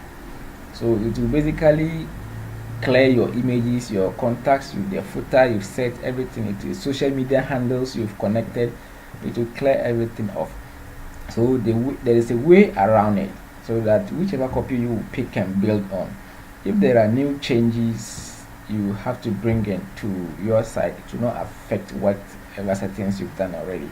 That is the chart theme. So you don't just pick his theme and then use it. You pick his theme, create a chart theme out of it, like a point, something that will point to the main. So your chart theme is there. When there is update adds to his own, not to your chart theme. But your chart theme is connected to his theme directly, and just to avoid those update overrides. That is what. So if you build a site, I wish we can see demo. Okay, so that you just see how the site looks like.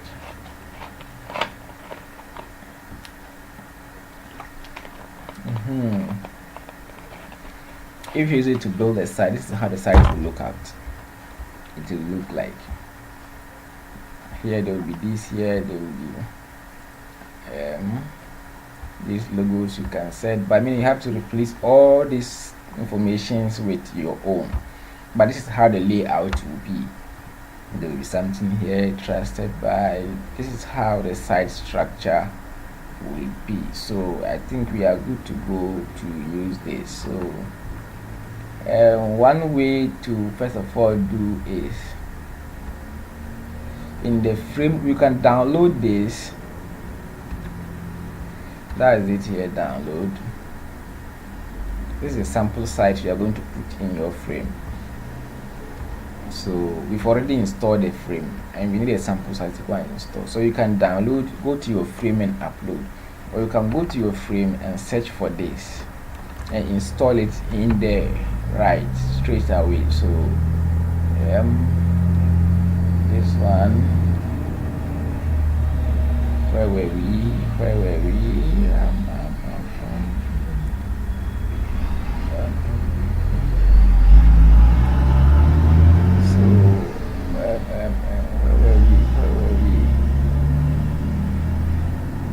Okay, so this is it. So you can come here, the dashboard. These are the teams. Let me just go there direct. You can go to dashboard, then you can access the team there. Why am I logged out? Let me log in again. So this is the team section, and then you can add a new team. If you go to, these are the sample teams. So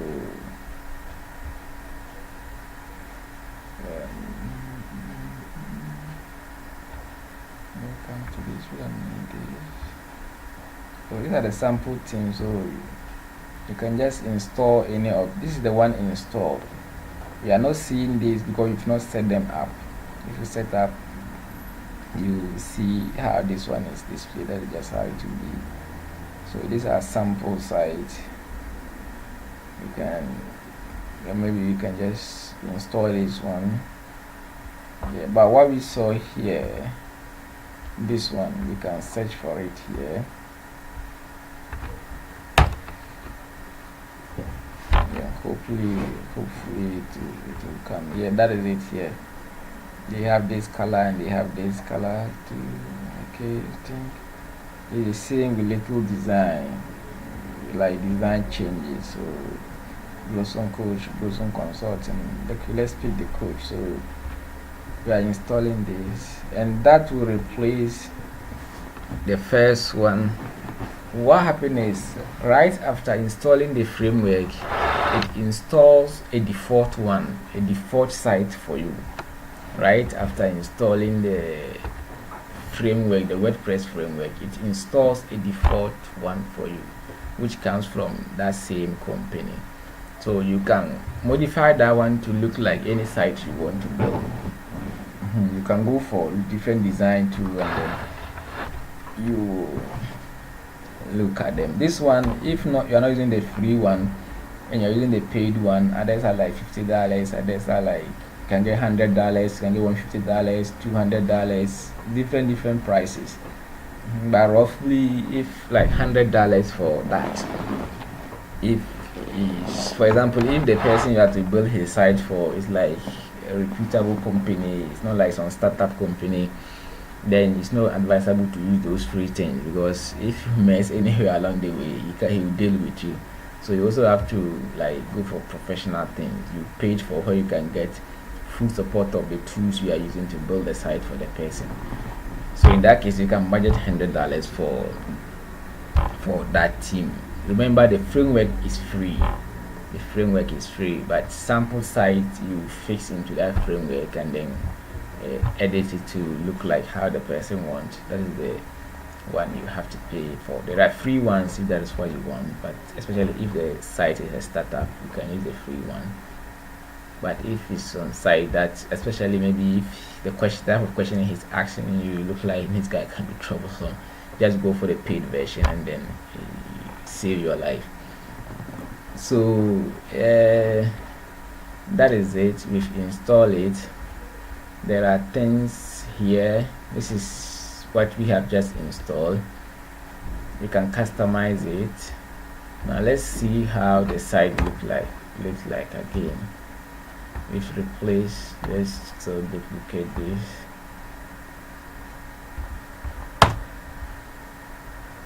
Should change.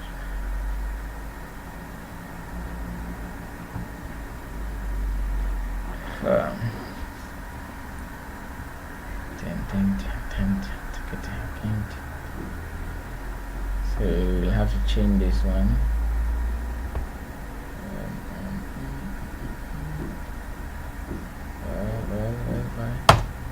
Why hasn't the design changed? The design should have changed a bit because okay, it's not activated. There are two stages: you install and then you activate that one. So we've installed but we've not activated, so the old one is still showing. The old one is the one with this one here with blog talk there. So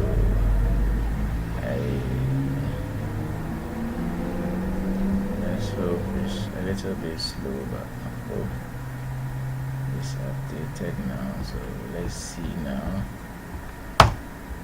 how this one will look like.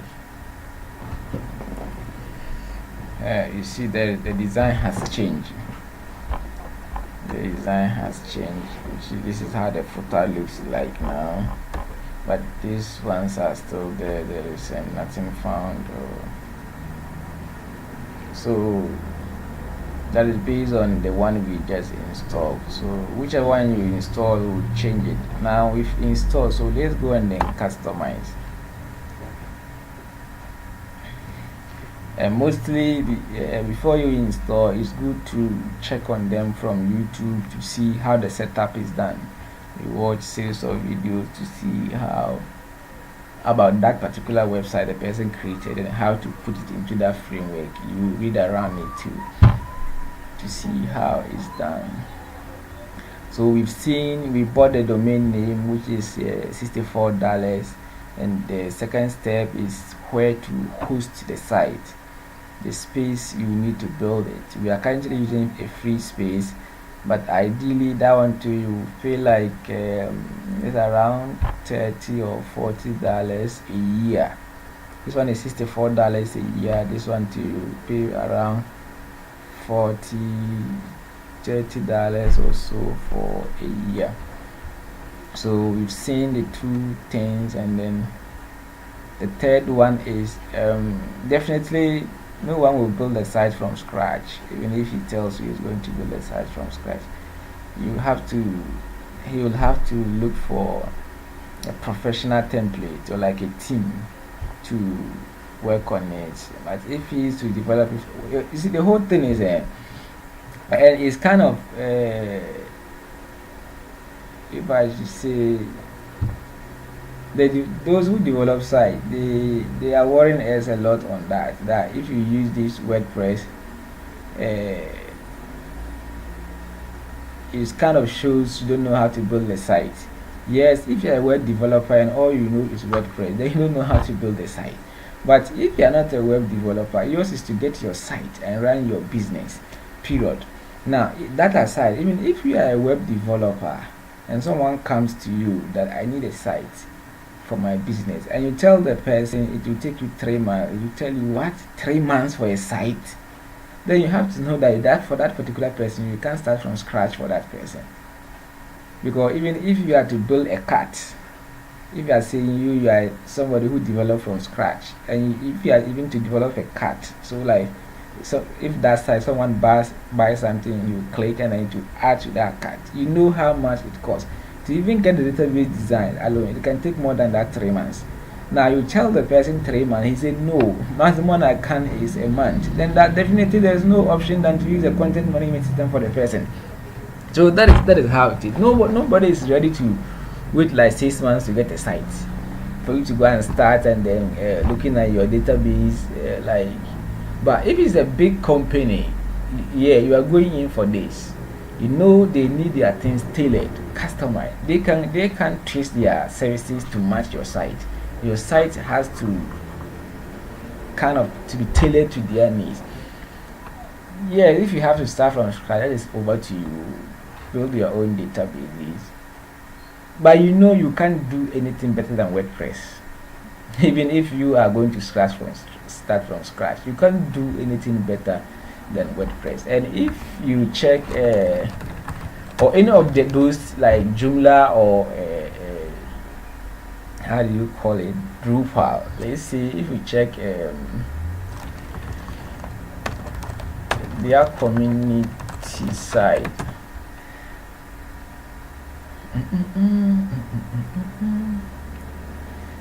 let's see, 14.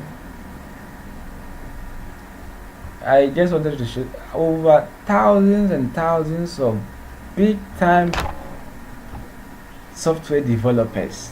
It's like they have come together to build something to make it easy for the web community to build sites quickly. And if you think you will skip it and go and start from scratch,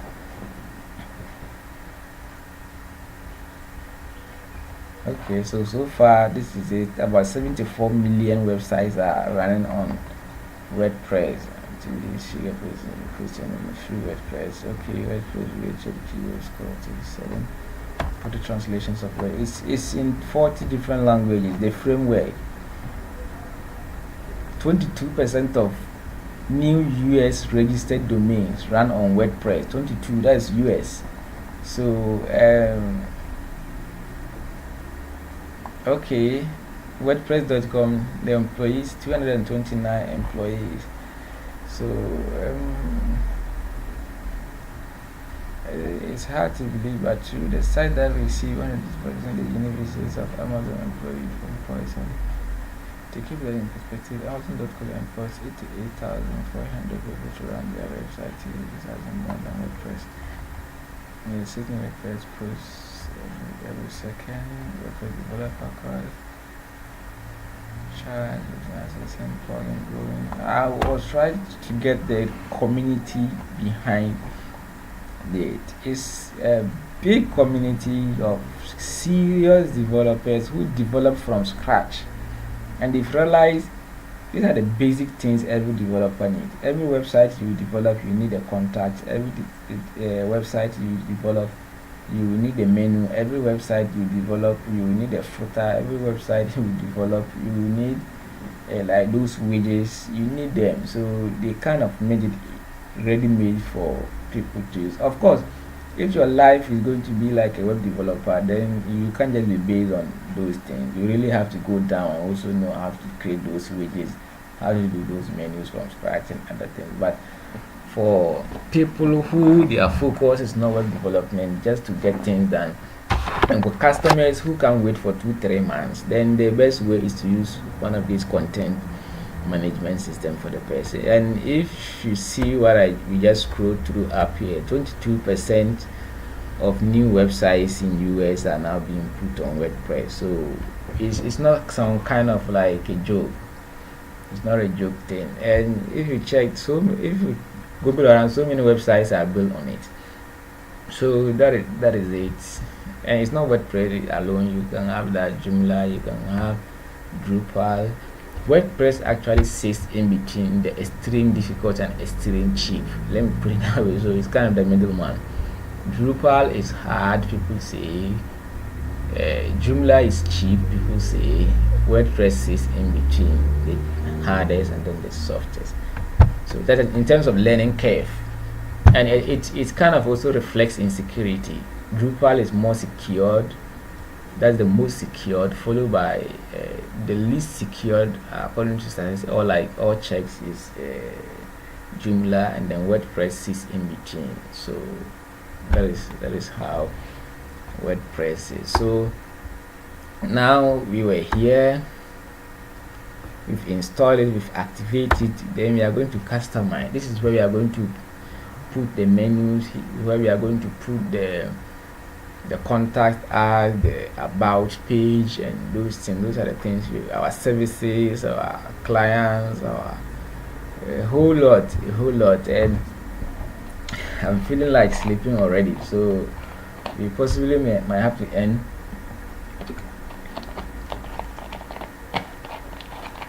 And then continue some other time. Okay, import content. Let me see. There are some of the sites too. Aside the site, sorry, you are not allowed to access this page. Yeah, don't worry. Now, instead of going to create your about page, your index, your services, let's say if you have 50 services you run, each one will be a file of itself. If you have 50 services, each one will be a file you create, just like how we created the index. So if you have 50 services, you create for all those services. People allow you to import some of the services, and then you kind of make corrections in them. So let's go on. This one is a Digitize Ghana. It serve you better, or get sent to web pulse. So that's it. So now here, inside of that basa, we are now seeing Digitize Ghana showing here. We are supposed to see get sync, and then logo. If you want a logo, if you have a logo, you can also upload your logo, and that's it.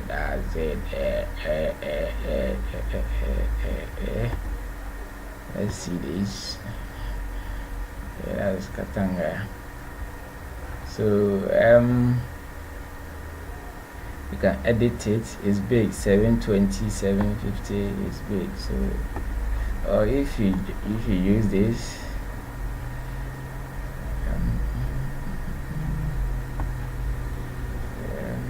let's crop.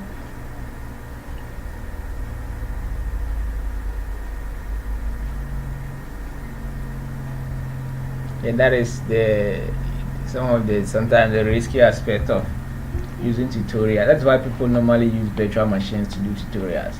Like mistakenly you could expose certain things you are not ready to expose.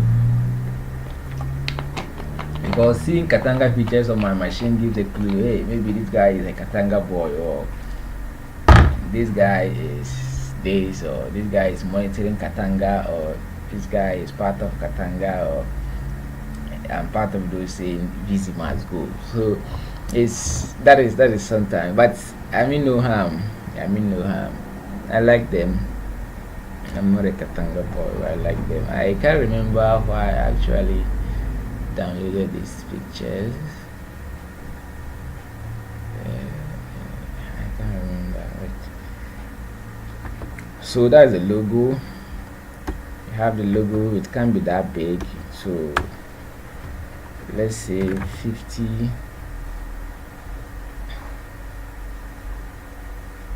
52 is too small, so let's say 70.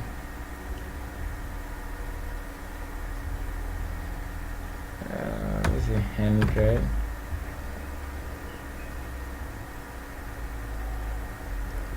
Okay, I think we'll stick with this. If you take this one off, then I'm sure this will show.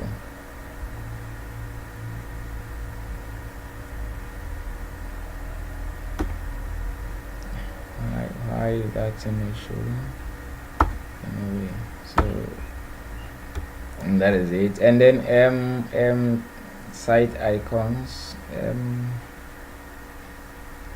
Yeah, here you see, if you look at this, there's G there. There's the site icon. Is it called Favicon or something like that? Twitter has this bird there. This one has this. This one to the moon or whatever. WordPress has W. So Gmail has this envelope. So that is what they mean there. So we have to put that one there. Where were we? I get mixed lost. So assuming, let's use that same Katanga photo for it.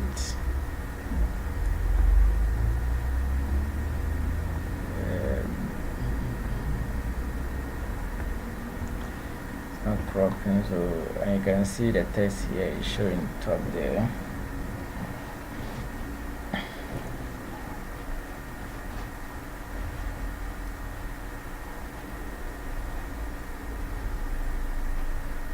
Yeah, so you can see it's changed from this thing to this. So we've done that one too.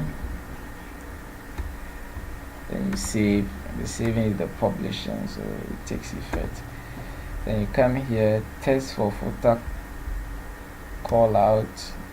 This is the footer. We've come to this part. We are going to do this mobile menu on desktop. Yeah, we want to on it because of mobile first. So let's see what is this. It's supposed to show for us to see what it does. The label for the call out, something is supposed to show here when this is done. That is the label. And the path to it, we don't know the path yet, so we are putting the transparent header.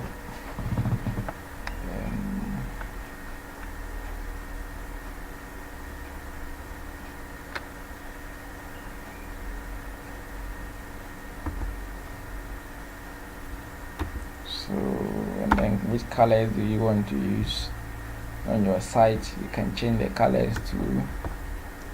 And then you come back, the block settings to your block indexing. How do you want to display the blocks? Large image and grade, or large images or grade only. Block single. These are settings. Show title header for a blog post. What are the details you want to show? Background image, which image do you want to use for your site background? Footer.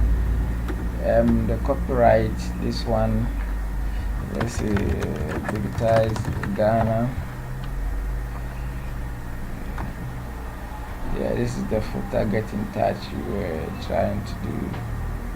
So it's now showing footer. There are others. Okay, it's showing let's see, copyright 2018, but we need to get rid of this. It has to go, we don't need it. So, and then the menu is here. This one that shows, let's say, about, contact us, our services, blog. That's the menu. So the menu location, which side you want to show it. This in fact, and then widgets. These are the sidebar things that shows at the side of this page, like how if you come to Modern Ghana, the things like this, things like this, these are called sidebars, or like widgets. You use widgets to do them. So that is it there. And then you can have different types. And then what else? Let's see, homepage settings. Yes, so basically you do all these settings where you have to put an image, you upload image. At the end of the day, then your site will be as is shown here, just like the one you saw, you like it and you install. If you do all the settings well, your site will be like that. Now let's go here. You take off that footer, we don't need it. Yeah, when all is set, then the site will look like this. It's some way, but if you do it for a while, you can use like 3 or 4 hours to do that settings, everything alright. Where you have to do changes, then you do. And basically that is it. So like for now, you can send this to anybody that is your site.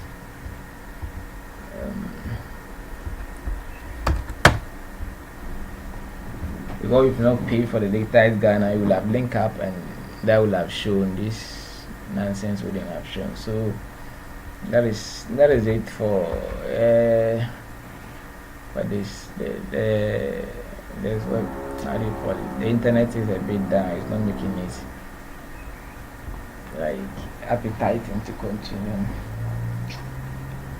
So actually, if you have to summarize, what I actually intend talking about is indirectly for us to see what it actually involves when building a site. You've seen you need the name, domain name, things to consider when buying it. From there, what is next? You need the hosting, things to consider when buying it. Then 3, you're not going to build your site, and you can decide to go from scratch, or you can scratch is not even really scratch because there are things you definitely have to use what others are doing, but you just use minimal. You are not too much just picking pasting. Yeah, so that is how it is. Then if you have to buy a theme, like after installing the framework, you buy a sample site and then edit that one you get it like $20, or that's a $20, like 40. You can get some 40, 20, 70, 100, but it's good like 150, 200, 5. It goes. So, but it's good to budget like $100 for that theme, especially if it's somebody who tells you like, I need a good site. Telling him I'll charge you this, and no problem. You just give me a good site, then try and get him a good site. So then the rest is the development costs. The one who is putting this, doing this. So we are not there yet, but this is what we have. And so far that is it. It can take another like 4 hours to really set it up so that it will look like a normal site with all the menus and other things nicely. So I think the whole concept is clear now. You need a domain name, hosting space, sample team, then development costs. So this one we bought it 65, let's say around 70. This hosting space is around $30. Let's see this. I don't know. So around $30 in cities. So we have like $30 in cities. $30 in cities. That's around like 150 cities. So that's around 150 cities for a year. Yeah. So this is around 150 cities for a year. This is like $100. So, or if you budget like $50, it's fine. 100 is okay. So like $100 in cities. That's like 500. So this is like 500. And the development cost, this is your own skills. You are putting all these things together. So whichever amount you charge for this, maybe let's say 300, so 800, so 9. So that's roughly 1,000 cities. You can charge that. If I charge 1,000 cities, so basically this is what is coming to my pocket. These ones I'm not paying, like I have to pay for them for this one, unless maybe I use some of my own tricks and other things to be able to save more. Other than that, basically this is what is coming to my pocket, and I think it's worth it to pay someone day so that he put these things up for you. Now when the site is done, everything is set.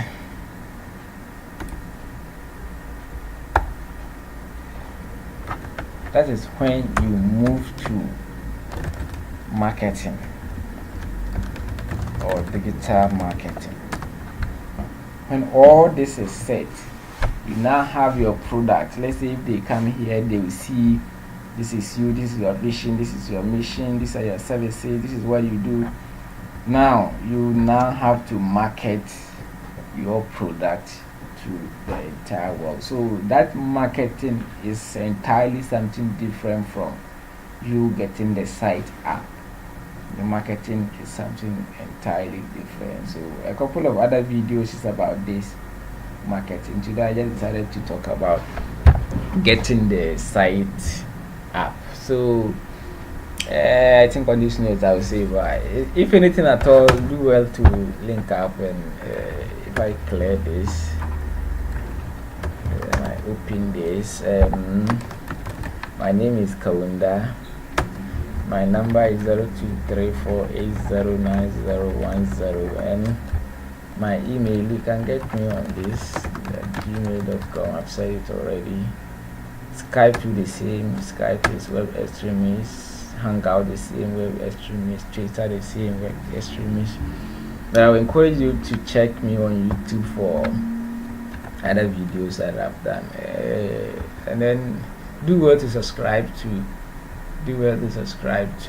and thank you so much.